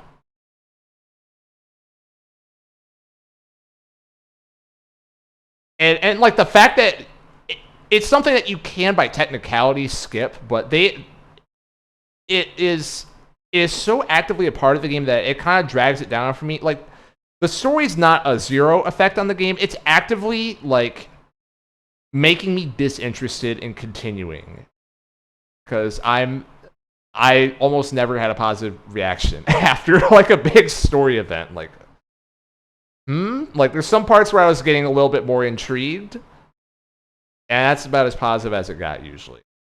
I guess some other things that I was thinking of besides that is just they have a lot of level variety, but the game's not that long, and it does feel like it's too long. It's I don't know. At some point, it's like I was looking for a couple, like something radical to shake it up. Like this is a game where they have multiple characters, right? Like they have multiple characters in lore that are like they're kind of your party, and they all have different masks. Like, why not make them playable characters? Have them have slightly different physics. Have them have a different starting weapon. Like the guy you play as just has his knife or whatever. It could be some like slightly different melee for the other characters. And I guess that's kind of what I was waiting for. And it just felt like that never came. And that's what is like. It's a game that wants you to replay it so much, but by the end of the game, I was kind of feeling like I'm good. And now I'm at a point still where like, maybe I want to go back because the core of what they have is pretty cool. They have cool levels, but like, goodness, you have to play a lot of Neon White to get through this game. You have to play a lot of Neon White. And you're fundamentally not changing how you play for the entirety of the story. Like, you're getting new power-ups and learning how they work. And that's about it. And that's going to vary level by level. Like, if you're replaying levels, there's no variation there. Yeah. I feel like that X factor is missing. If I'm to word it another way, I feel like this game is missing the kind of X factor that just I feel inclined to bump it up a point or two. Like that was just not there for me. But it's a perfectly good game. Would recommend it.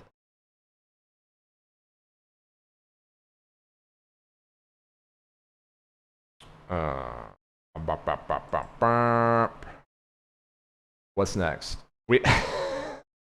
God, I forgot I put this on the list. All right, we're getting to the fun part of the stream, guys. 4 hours in, Pokemon Ruby Destiny Rescue Rangers. For those who don't know, I actually have played this game on stream before, partially. This is a 2008 Pokemon Ruby ROM hack made by legitimate, unironically, I would say, PMD legend, Destin Jaggold. I looked it up, and apparently he made this ROM hack when he was 17, which is crazy. I genuinely have a lot of respect for Jaggold.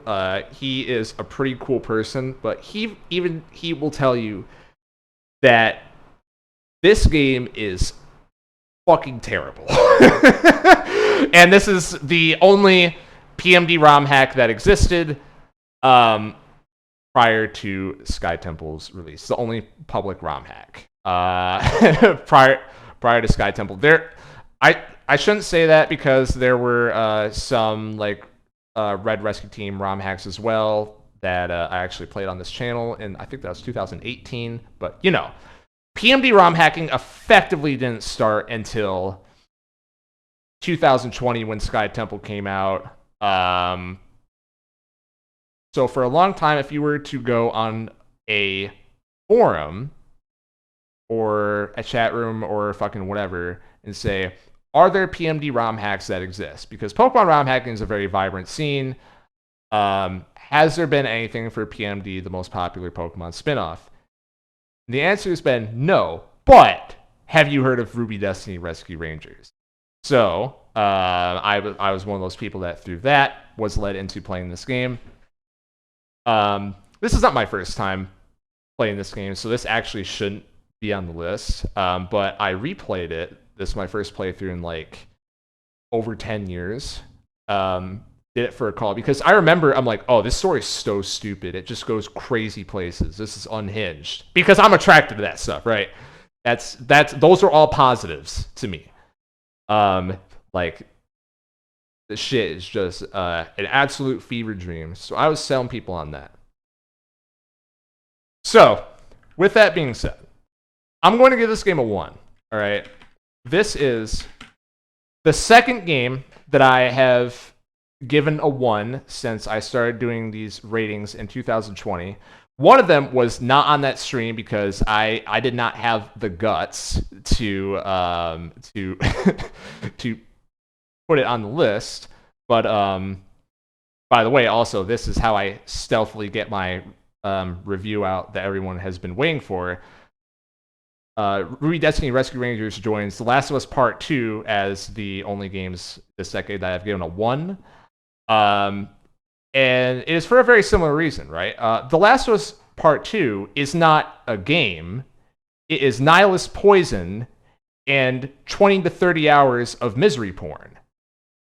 Similarly, Ruby Destiny Rescue Rangers is not a game. It is a lure. Okay? You are lured in by the prospect of having a funny, wacky time of someone trying to impose PMD elements into Pokemon Ruby, and how is this going to happen? And it starts off simple enough of just like, okay, you know what, that's kind of creative. Like, look at how they handled this. And I think the simplest way for me to put this is it devolves so quickly into just pure misery. If this, I dare anyone to finish this game without an emulator. I fucking dare you. I will put a bounty on that. I dare anyone to finish this game on original hardware. No cheats. No cheats. No fucking no save states. No none of that bullshit. Okay, and no speed up either. And it is. Here's the thing. It doesn't all happen all at once. It is just these 1,000 cuts keep adding up until I realize I'm 15 hours into this game and I'm fucking actively screaming, but it's too late for me to quit. And that's why it's a lure. Okay? So this game starts out. The plot is you are going to your birthday party. You are wearing a Pikachu costume to your birthday party in the real world. And no one else in the room is wearing a costume because they didn't get the gist that it's a costume party. So you go and talk to the NPCs. But then you get dragged into the Pokemon world. Whoa, what the fuck? No context. It's just like there's a scream and then fade to white. And then it just says Sinister Woods. And you're in the Sinister Woods. So then you're like, okay. And that is probably the least jarring cutscene in the game. The least jarring transition, I should say. It keeps escalating from there somehow. You end up meeting your party, who are Pokemon that are already established in the world, and blah blah blah. At the end of Sinister Woods, you fight You fight Team Meanies, except it's not Team Meanies because there's a Gengar there, but Medicham and Ekans have been replaced with different Pokemon, and they have a slightly different characterization, but they call them Team Meanies, okay? So you get through them, and you save your Caterpie client, then instant transition to you being back at Pokemon Square and at your hut, not your hut, your base on the left side of town, just like in Rescue Team. No context. You figure out by wandering around that you have to go into town and talk to someone. They give you like 2 lines of dialogue. You get instantly teleported to the next dungeon. This is when the fuckery begins. Because this game has giant maps, right? These are giant maps. Obviously, because this is a Pokemon Ruby ROM hack, they're not doing procedurally generated dungeons. These are all handmade in advanced map or whatever the fuck. But there was this brilliant idea in order to simulate the idea of having perpetually spawning enemies, just like in PMD. What if we made all the biggest maps possible and a lot of them have fucking like insane mazes and like backtracking and pick up this item and then go back here and then do all this shit and then go and find the secrets on the sides of the map with cave tile spawns, and the spawn rate is higher than any cave that has ever been in Pokemon by a factor of 5.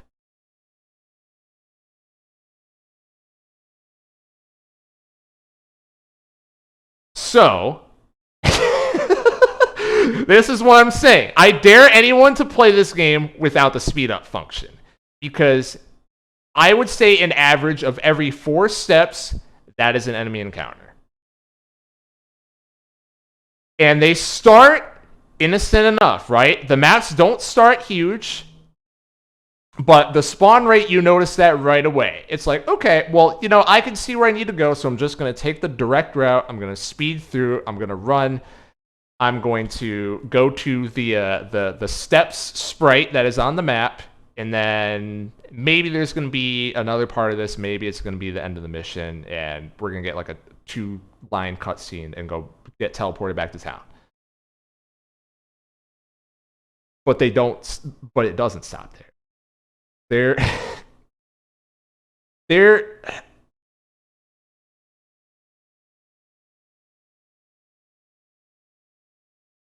it.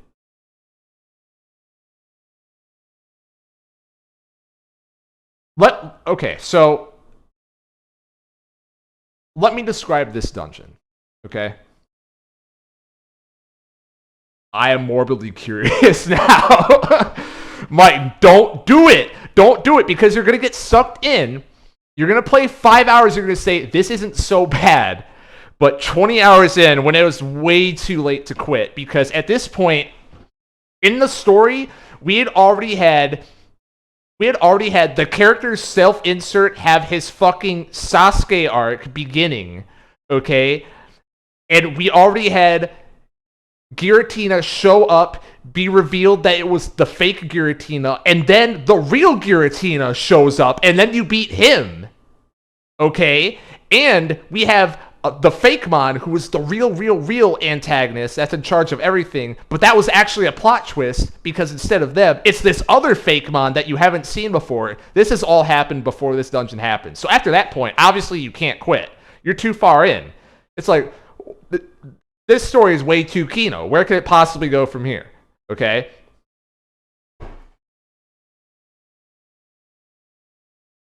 This dungeon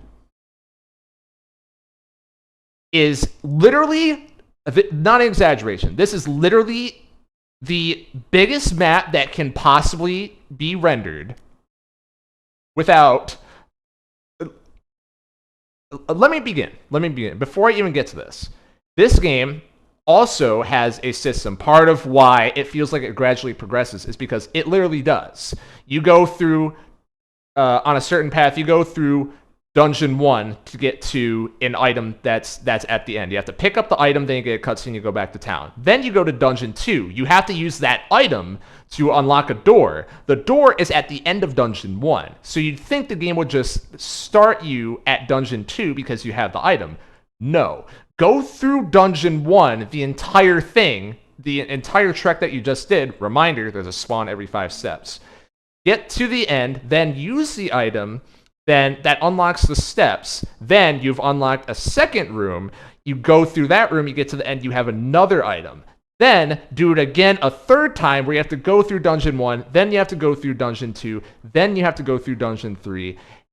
Then you're usually done. Okay? So this is at the end of a sequence of like, go through the dungeon you already did, then go through another dungeon you already did, then go through another dungeon you already did, then go through another dungeon you already did. Here's the final dungeon. The biggest map that is possible to be made an advanced map. The entire floor is a maze. And there's a new mechanic that is introduced for this dungeon in which there are mirrors that pop up. Every time that you run into a mirror, of which there's a fucking shit ton of these. You run into a mirror, you have to have a fight, so you can't run away, you have to complete the fight against one of your party members that's being mirrored, right? That's the whole shtick of it. So they will usually, in a sequence, they'll have 3 tiles. It'll be mirror, mirror, mirror. So you have to do fight 1, fight 2, fight 3.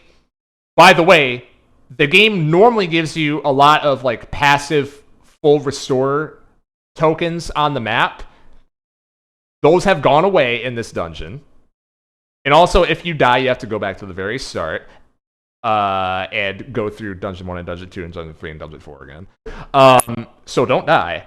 But you know, if you're over leveled, that's not going to be an issue. If you have fought like even 1% of the encounters that you have to this point, you will be over leveled. Okay. So what if I told you after you complete those fights, keep in mind this is a maze. And if you need to backtrack once you realize that you're at a dead end, you now have to refight all those fights again. Because even though you beat the fight, it doesn't reset the flag.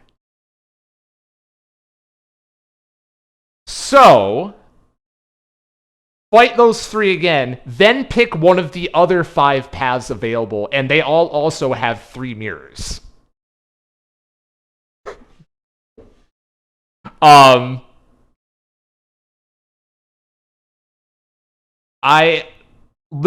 needed like emotional support from the call I was in to finish this dungeon. I think what I ended up doing was we spent like a half hour looking for a walk through walls cheat on Pokemon Ruby, and I just went to the very outside of the map, still had to fight like 10 mirrors. But eventually got to the steps. And then that's when I decided this game's a 1. However, it does get worse. It does get worse. After that, there is a dungeon that is... The mirror dungeon is definitely the worst. I take that back. But the next one after this is... There is collision, but nothing is visible. So once again, it's a giant maze that's the max map size that you can get, but it's not even like fucking Koga's gym in Red and Blue where you can kind of see the walls. You just can't see the walls. So go through the invisible walls and get to the steps while you're facing enemies every 5 tiles. Then the next dungeon begins the path of no return, where You have no way of healing at all, no shops. You are not going to get a healing tile for the rest of the game, and you have no way of getting back to town. Okay? There's no warning for this. Actually, that's a lie. You do get a warning. It says, this is the point of no return. Are you sure you want to enter? If you say no, the game glitches and you fucking sequence break and you get to the bad ending. Which I found out later is not intended because the dev said on a YouTube video that's actually a glitch that I forgot to patch out. So we continue on the point of no return in which there's no option to go back to town. Hopefully you had enough items.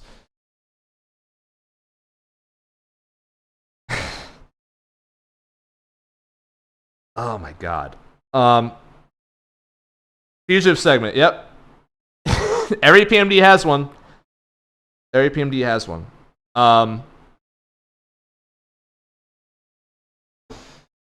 Then we have the Victory Road equivalent, where all of a sudden, oh, that's weird. The enemy encounters are higher level now. So all of a sudden, it's harder to run from the enemies. There is a 30 level jump when you get to Victory Road.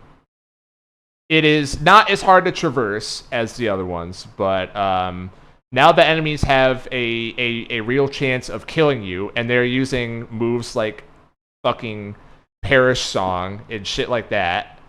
There's one enemy that has, I think, it's one of the trapping moves plus Perish Song, and I literally screamed, "Go fuck yourself," when that happened. So there you go. You get through Victory Road, and you are at the Elite Four, which is a bunch of. So there's the two fake mons. There's the one you thought was the antagonist, and then there's the real antagonist. Then there's Rayquaza. He's in the story. And there's a fourth fake mon that hasn't been mentioned at all at any point up until now. Okay? And they are all colluding together because they are being controlled by the real Giratina, who you thought you already beat twice, but now it's the real one this time, who was the puppet master behind everything all along. Okay? So, the Elite Four, you have to... you would think that since you have 4 antagonists here, right, in this cutscene, you fight the 4 of them individually, and then you get to the final boss. No. You fight all 4 of them at the same time 4 times. And it's a double battle, because fuck you. And they jump another 20 to 30 levels from Victory Road. And if you lose, the game soft locks. And you have no way to get back. So you are...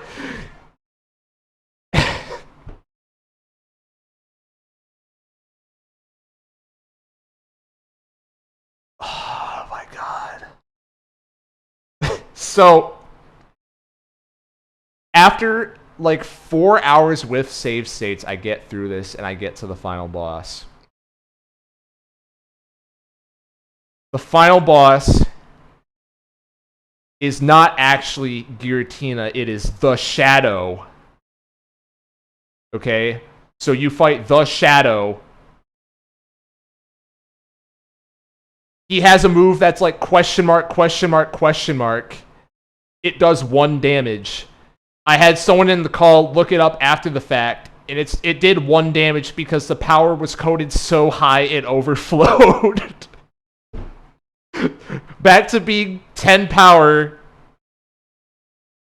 This is the only move he spams the whole fight, so you beat him. Then he has a second phase, and it is actually a Digimon that was the Shadow's true form. And then you defeat him, and then you get like 2 lines that sum up everything that just fucking happened that's supposed to be a resolution. And then you have your tearful goodbye because it's Pokemon Mystery Dungeon, of course. And there's an iconic scene where they are staring at the moon, and the character that first met you in Sinister Woods, one of them says, "The moon looks sad right now." And then the other one that you met responds, "The moon is sad because we are sad." As is playing dramatic music in the background. And that's Pokemon Ruby Destiny Rescue Rangers. Don't play it, not even as a joke. Who is Devin Hell? Oh no, you're looking it up. Don't do it. It's a lure. It's a lure. That's why I'm telling you. Don't do it. Don't play the game. I know you guys think it's gonna be funny. Don't do it. Make someone else do it. Have them be the one that's lured and you watch it. That's what you should do if you're evil. That's what YouTube long plays are for, yes. I felt like I went through like a bonding experience with everyone else who was in the call though for all those streams, because I was just like, they were literally my social support after the Mirror Dungeon. I was like I don't know if I can get through this game. Like, I don't know if I have the mental capacity.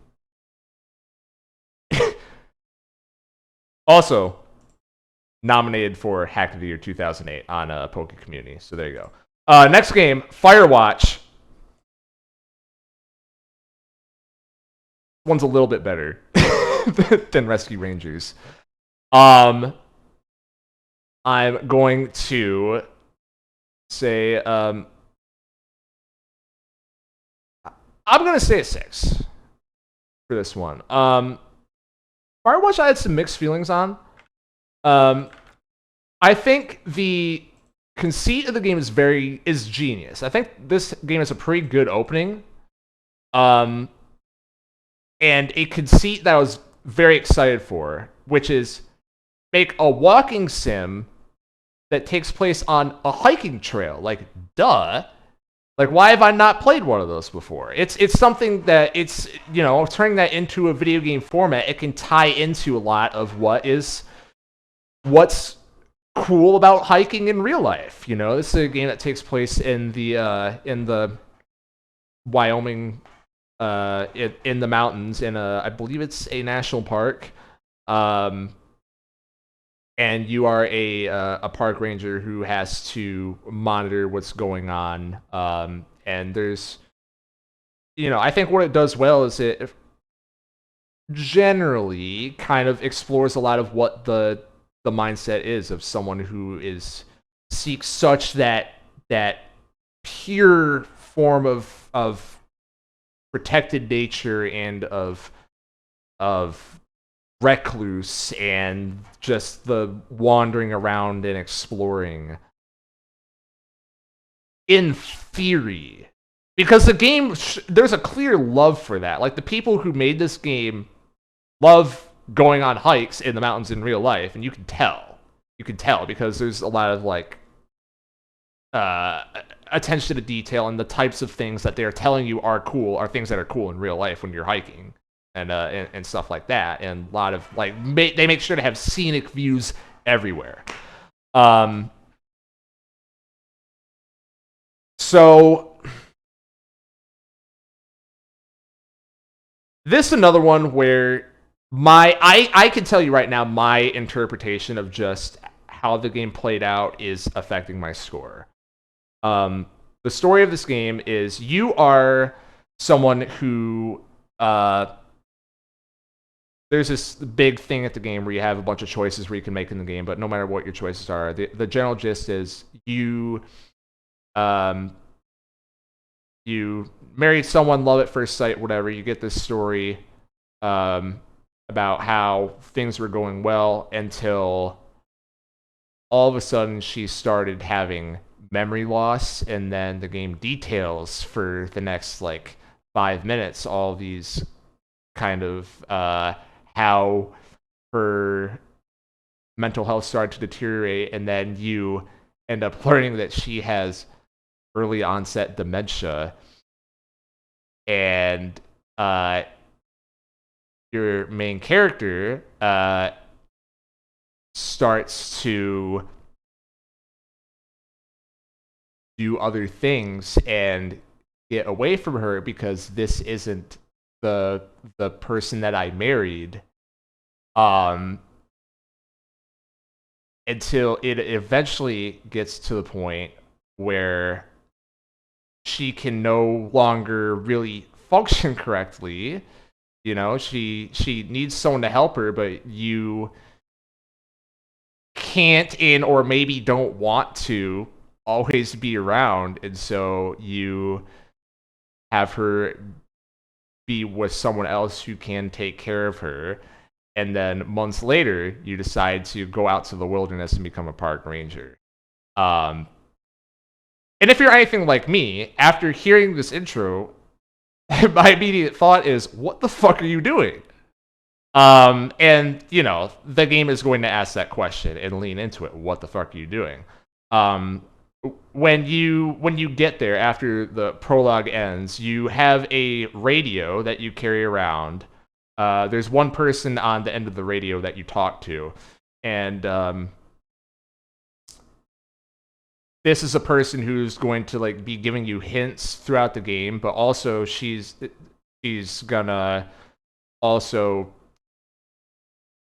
just talk, you know, about whatever, about everything. Like there'll be random questions that come up of, so why'd you come out here and whatever. It's always like said in such a sly, like not super direct to the point way, but it's like you can feel this sort of kind of like impending loneliness from the person on the other side, and you the person you're controlling is also reciprocating that, and they both talk about the things that they're running away from, and you know, no one comes to the mountains if they're not running away from things, etc., etc.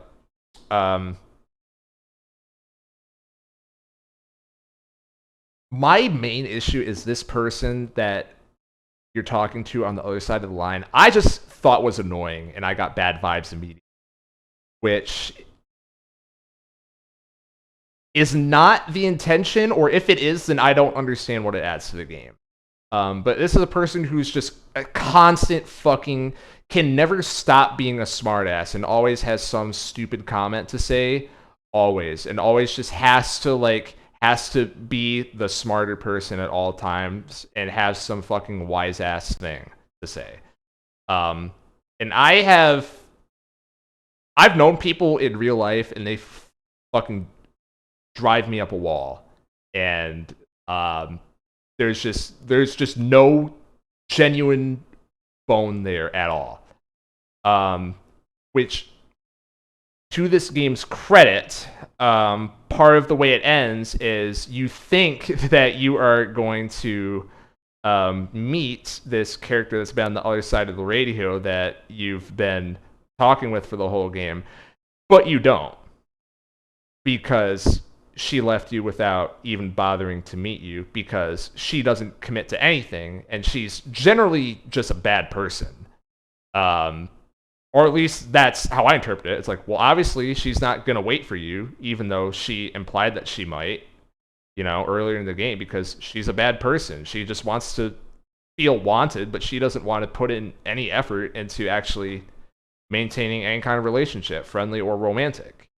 And so she leaves you. So she leaves you, even though you had an emotional connection that she knew and she egged on, and she did not reciprocate. But you know, this was my interpretation, and I'm like, well, that was dumb. Like, I knew that's the direction the story was going literally from the start. Like, what was the point of that? Then I read reactions online, and if you like this character, it's very different, because there's a genuine sense of heartbreak And there's most people seem to interpret what she's saying as genuinely like she would like to one day be able to meet the main character, but she, the actual text that she says is she wants to learn to be a better person and so on and so forth. And um, once she's out of here, um, she needs to like get back in touch with reality, and encourages the main character to do the same thing and all of that. But I guess it's, if you interpret that genuinely, then that's kind of just that's a heartbreaking, like, man, they had to, they had to leave, because they were both able to kind of process what was going on with each other, but that means that they are both not, they shouldn't be together. They should be going back to where they should be going back to. But if you're like me and you just interpret her character very cynically because I don't like her, then I just see it as, well, she's just an asshole, and she was an asshole the whole game, and the main character was getting just egged on. So I don't know. This is, I've seen people reciprocate my opinion as well. It seems to be very split on like if you like the person on the other end of the radio or not. And there's other elements that come into the story. It generally the themes that they're trying to get across and all that stuff is I think they do it well. I think there's some pretty artistically bold things that they do, like a couple twists that they have in the game. I think what's kind of disappointing for me is the actual like hiking part of the hiking game is lame. Like, there's no option to go off the trail and cause havoc in your hiking game. Like, I don't know. Like, they go so far as to, you don't have, the only way you can get a map in the game is you have to press a button to physically bring up a map, and you have a compass, and you have to just like figure out where you are based on landmarks. But every road that you go on is a straight line. Like, there's no way to detour and take shortcuts and just like wander off and try and find little details everywhere. Which I don't know if it's fair to hold that against the game, but I felt like I was looking for that the whole time. Because instead, what happens is just walk down this path, now go back, now go down this path, now go back, now go to this path, now go back. Which, I mean, some people hike that way, but that's not how I hike. So, I don't know. Maybe I'm gonna fucking die in the woods one day because I keep doing that shit. But in the mountains, whatever. Use this game's equivalent. But yeah, I don't know.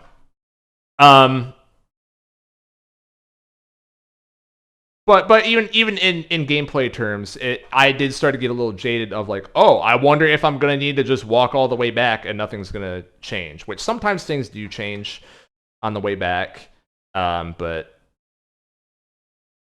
it's the map feels smaller than it should be. You know, some games where it's like the map's not actually big, but it feels big. This is the opposite.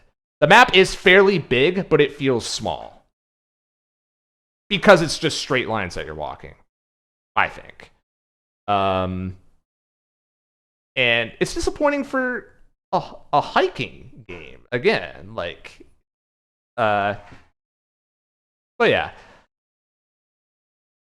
Firewatch, all things considered, I definitely don't regret playing the game. It's certainly interesting. It's certainly like intellectually interesting. If you're looking for that, give it a shot.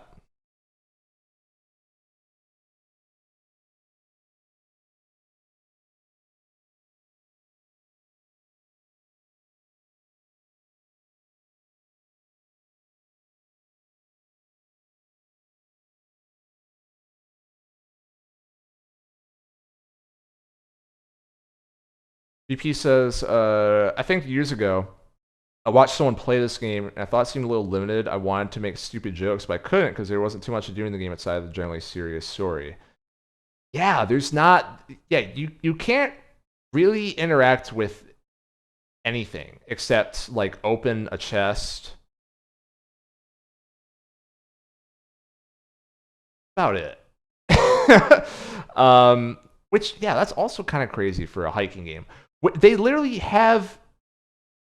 I mean, I don't know. This is delving into like that's not their vision. That's the answer for why didn't they do that.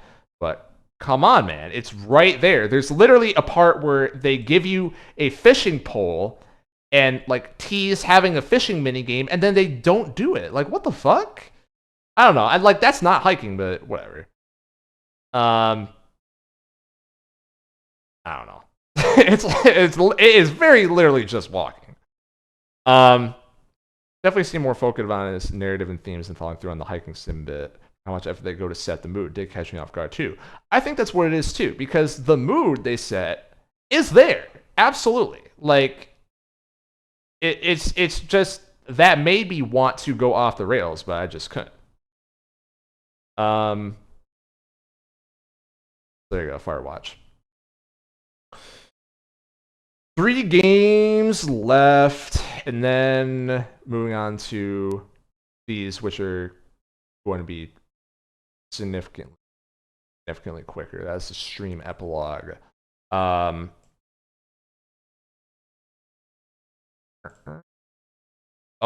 wrong color. The Hex. Gonna give this one a 6. Also play this one for Book Club. This is a Daniel Mullins game, known for Pony Island and Inscription, and also this game, which came out in 2016, I think. Around there, mid 2010s. The Hex is a game in which I'm going to tell you right now, explaining the plot of this game succinctly is impossible, so I'm not even going to try. It is a game which, functionally, there are 6 video game characters that are at a bar that is a sort of like refuge for characters that have escaped a system. Why do they want to escape the system? You find that out later. And there's more about the world. You keep getting like little tidbits as you go along, and it kind of creeps into existential horror very quickly. But I digress. You functionally will control each character, and they will be led to a place in the bar in which they have to relive a memory of theirs, or sometimes not. Sometimes it's in the present. Sometimes you flash forward to the future, but you are playing as that character in the style of their game. And there's a lot of just like playing with genre tropes that happens. So like the first level in the game, for example, you play as a character called Super Weasel Kid. And you're going through, you get a subtitle that says like Super Weasel Kid. Super Weasel Kid Part 1 or something like that. And it's just like a bang standard 2D platformer. And you start going for like 10 seconds. And then you have fake Steam reviews from people that are on your friends list that start showing up. And then I go, okay, I see what kind of game this is. And then you have people on your friends list giving thumbs up reviews saying like, I love Super Weasel Kid as a kid. That was such a great game. They don't make games like that anymore. And then part 2, it's Super Weasel Kid 2. And then they change his design, and then they add enemies in, and there weren't enemies before. And then the Steam reviews turn into a mixed reception, and it's like, it was kind of weird when Super Weasel Kid started to get edgy for some reason, and, whatever. But while they're doing this, they're like also literally like adding on to the mechanics for the character. Like there's a near the end of the game, it gets really, really crazy. Like they're implementing the mechanics of like every genre that they explore all at the same time, which is it's really really cool. Like for the Super Weasel Kid example, Super Weasel Kid ends up being a playable character in another chapter, and he has a triple jump. But the game that you are playing in that chapter is top down, so you're controlling Super Weasel Kid during this part, and you're doing some platforming. You have to jump over a gap, and then you have to jump over a gap, and then you get to another gap. And I was stuck here for a while. I was trying to think, like, is this like a pixel perfect jump? So I was trying to line up just perfectly and try and make a jump. I know I'm holding right the whole time, but I'm just not making it over. Like, what am I missing? Is there something that I have to knock over? And then after some time, I tried to do a triple jump from the top-down view, and what do you know? The first two jumps are the same height, and then the third one, I get more hang time. There's moments like that are just really cool. And that, I don't know, that's one example, but in the second half of this game, they start playing with all that stuff, and of course all the meta shit comes into play, and it's interesting. There's some nice insight. I guess that's probably the wrong way to word it. I guess it's like interesting to really just truly get into the mind of like the creator. There is no like, it's how Daniel Mullins personally feels about the game industry is something that will become very clear after beating the game. You know what I mean? Like how he feels about certain aspects of the game industry. There is no subtext. it is very clear and is told in an emotionally impactful way. So whatever. But it's stuff that you have to piece together. Like it all doesn't come together until the very end, and then there's a bam, like really cool ending to the game. Blah blah blah. Mostly just giving it a 6 because like individually, I don't think any of the individual games are really good. Like the Super Weasel Kid is not a good platformer. That top-down shooter level I was talking about is not really a good top-down shooter. There's a turn-based RPG that's not really a good turn-based RPG. There's a strategy RPG that's not a good strategy RPG. So on and so forth. Like, it feels like the game's just kind of writing off gimmicks, which, to be fair, it does enough for me to, like, stay invested and let the story elements kind of carry it. But, you know, I gotta call a spade. And, like, looking at the rest of the games on the list, it's like, I can't be putting it in the same tier as, like, Pizza Tower and Neon White if I actively was kind of, like, disinterested in controlling the game for stuff going. So, leave it as a 6 for me.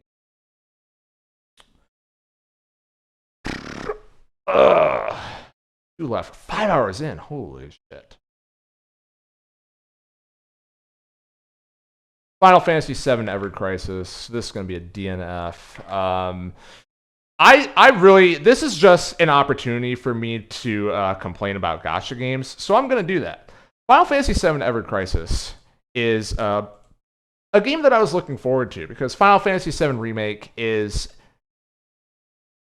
such an interesting game. It's something that I really felt like conventions were being shifted in real time when that game came out. Like I felt like that was a moment in gaming history. And so obviously I'm gonna be looking forward to that Rebirth story as soon as it comes out. They talked at some point that they were going to come out with Ever Crisis, which was going to be a mobile game that contained the stories of original FF7 as well as Crisis Core and something else from the compilation, I'm pretty sure. And because I played Kingdom Hearts, I know how this shit works, right? With the end of Final Fantasy VII Remake, that was looking into the camera and saying, hey, if you don't remember the plot of Crisis Core and Dirge of Cerberus and Advent Children, you should probably refresh yourself on that before the next game. That is what that very plainly said to me. So this was, I thought, okay, this is an opportunity for me to do just that and refresh myself. This game's a fucking shame, okay? Because they translate the FF7 remake style of ATB into mobile format in such a cool way. Like, they simulate blocking by giving you a button to switch modes between attack mode and defense mode. Attack mode, you're doing more damage to their armor and stuff like that, and you're able to build up your chains. In defense mode, your ATB build up slower, but you take less damage, so that's your block. There's no cooldown on this, so if you have fast enough reflexes, you can have your cooldowns, you can have your character constantly attacking, wait for the anims, be managing your cooldowns, look at that, be paying attention to their meters, pay attention to their tells so that you can switch on your block and then switch back before your attack anim comes out, because if you switch mid-animation, it does make a difference. It's really cool. Really cool. But it's a gacha game, and, very quickly hit the point where it's like, okay, so they want me to just grind for pulls or grind levels before I can advance. And I've seen this song and dance before, so I stopped playing.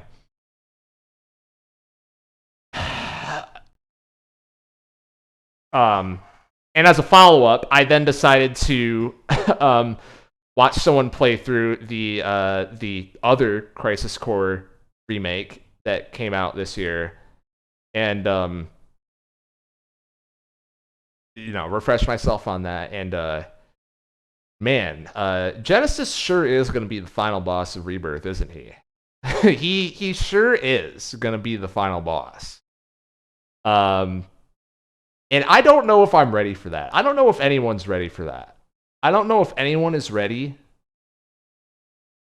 for the moment when Genesis usurps Sephiroth as the antagonist. I'm sure the discourse is going to be great. Looking forward to that one.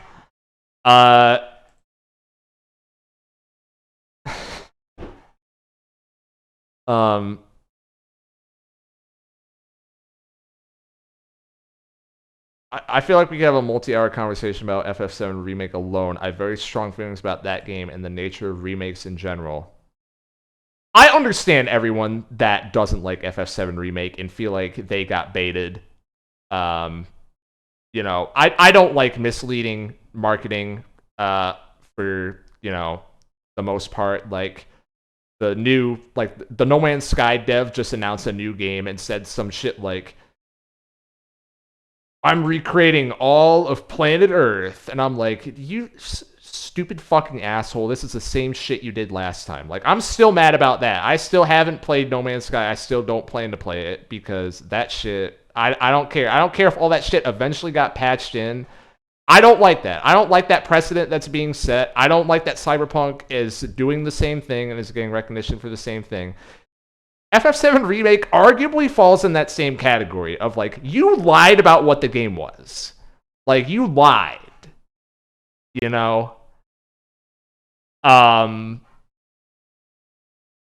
I understand anyone that is mad at that. I just thought it was cool. I just thought it was cool personally. Because it is, it was just so, like, I'm so here for it. And I think if they pulled it off badly, I would also be mad.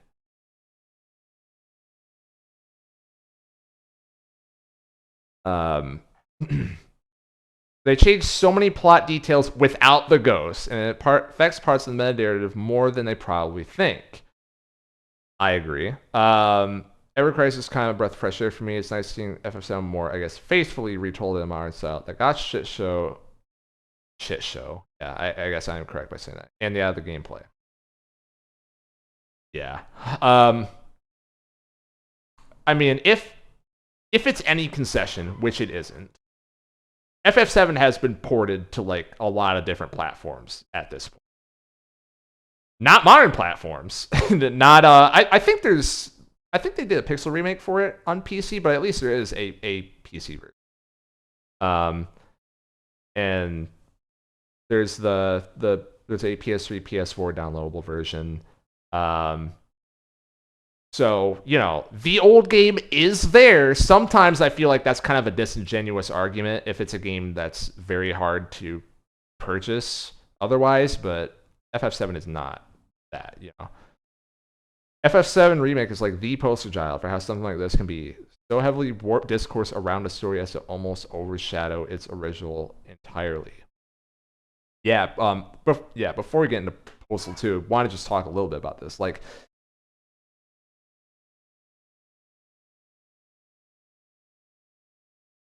something I think is interesting, and I wonder if they genuinely thought this was going to happen or not. I've heard a lot of different stories about people who FF7 Remake was their first experience with FF7. And maybe they do, maybe they don't pick up that, like, the plot ghosts are a a commentary on not only this isn't what happened in the original, but also, like, talking to the player in some cases. I would argue a lot of cases. And so people will pick up on that, and as a result, they are now interested, instead of being, well, that's stupid, I don't know what the original is, that means nothing to me. It is instead curiosity of, what was the original? Like, why are people so mad about this? I thought that story was fine. I thought that was interesting. It seems like something's changing. And then they go back and play the old games. I wonder if they thought that's what was going to happen or not. I would love to be a fly on the wall for those conversations. But there also was a lot of, like, literally, this is my first time experiencing FF7. I had no idea what was going on.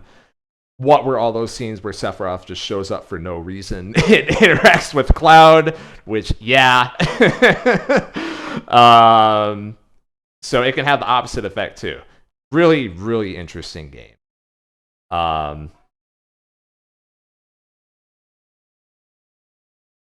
Let's finish this off. 5 minutes into the stream. 5 minutes, 5 hours. That's how you know it's late for me even. Postal 2, I technically haven't finished this, but I am over halfway through. I had this gifted to me for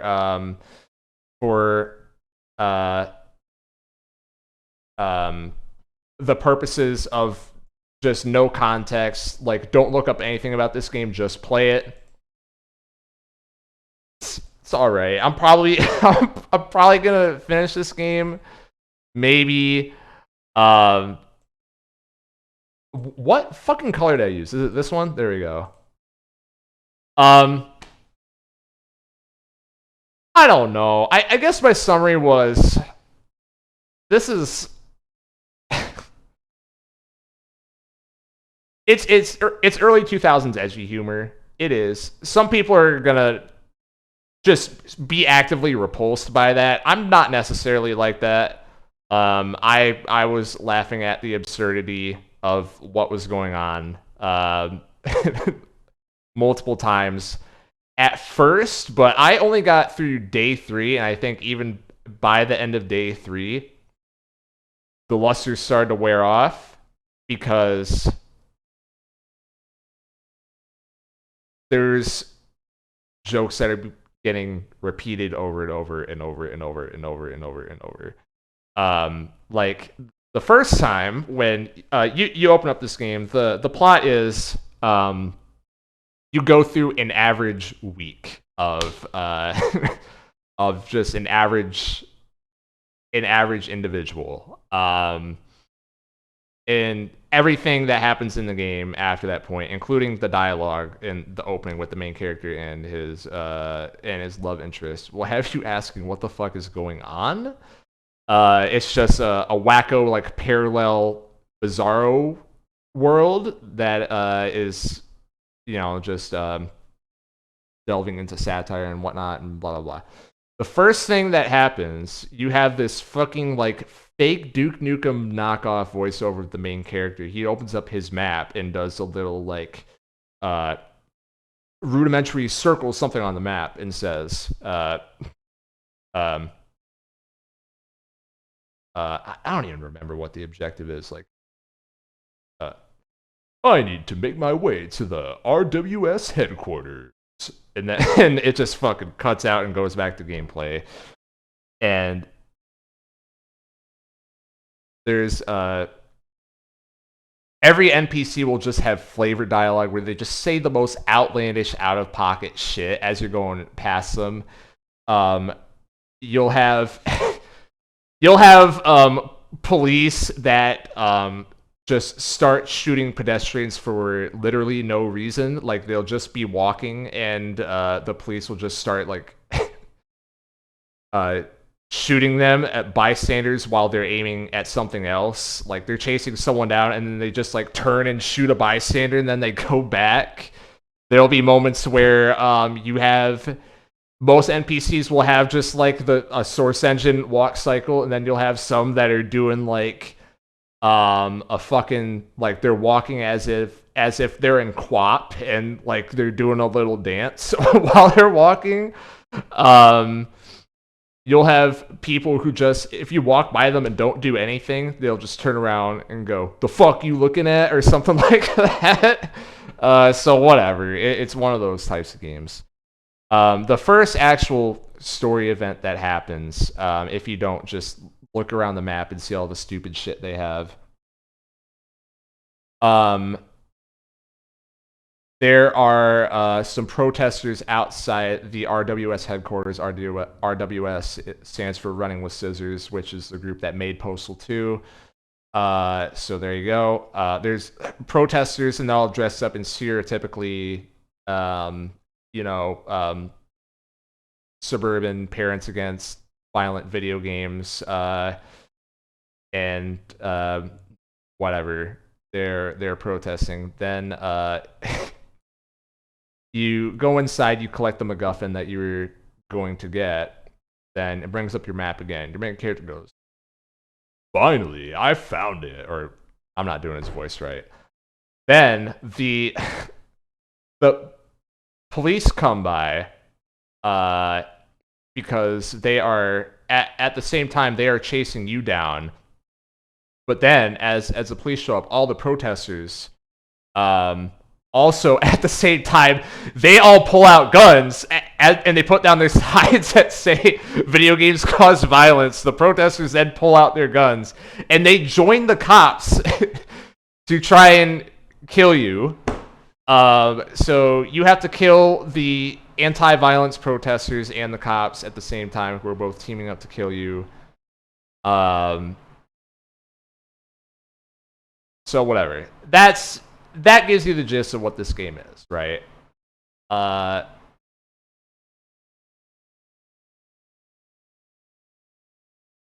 The gunplay's bad, and that's the anchor around the neck. Aside from like what I just described, that's the whole game, and you have to do that like 3 to 4 times a day. And it's like you know what the joke is before it happens. Sometimes it's still funny, sometimes it's not. The gunplay is not good. It's just not good.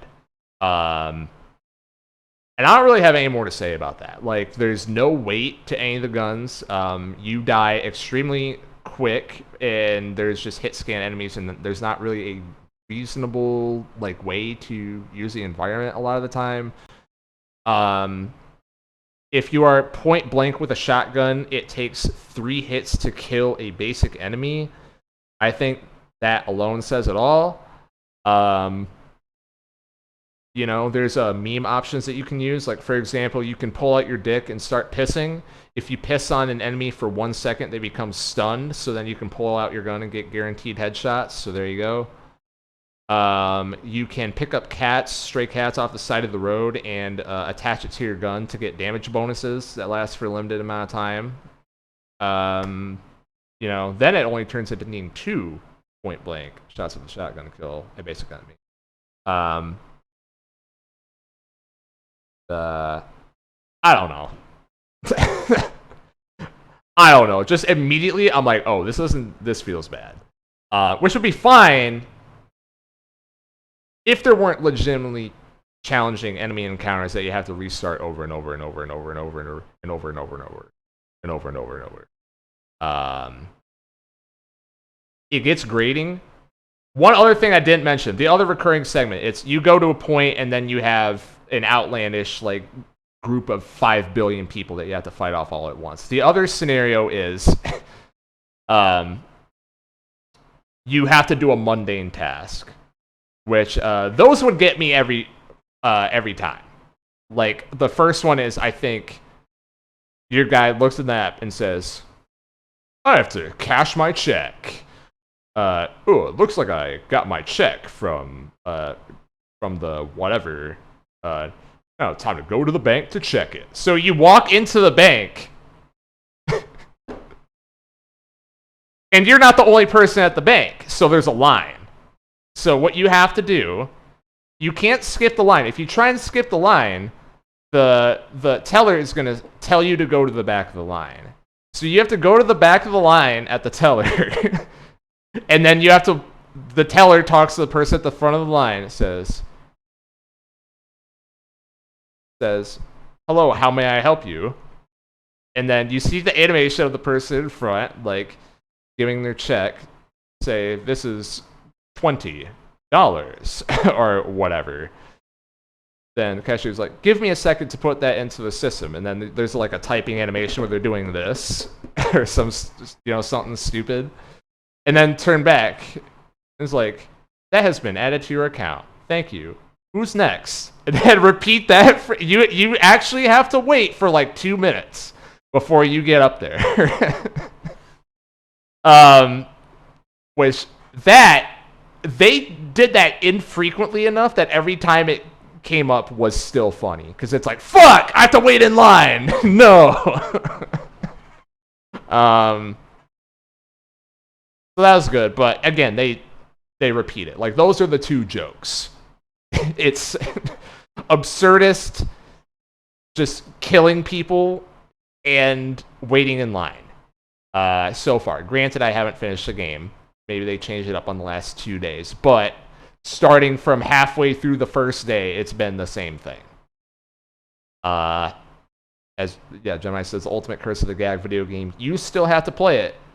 That is correct. And that will about sum up every game that I played for the first time in 2023. There you go. Show the DNFs again. And there's that. I think this is the end of the VOD.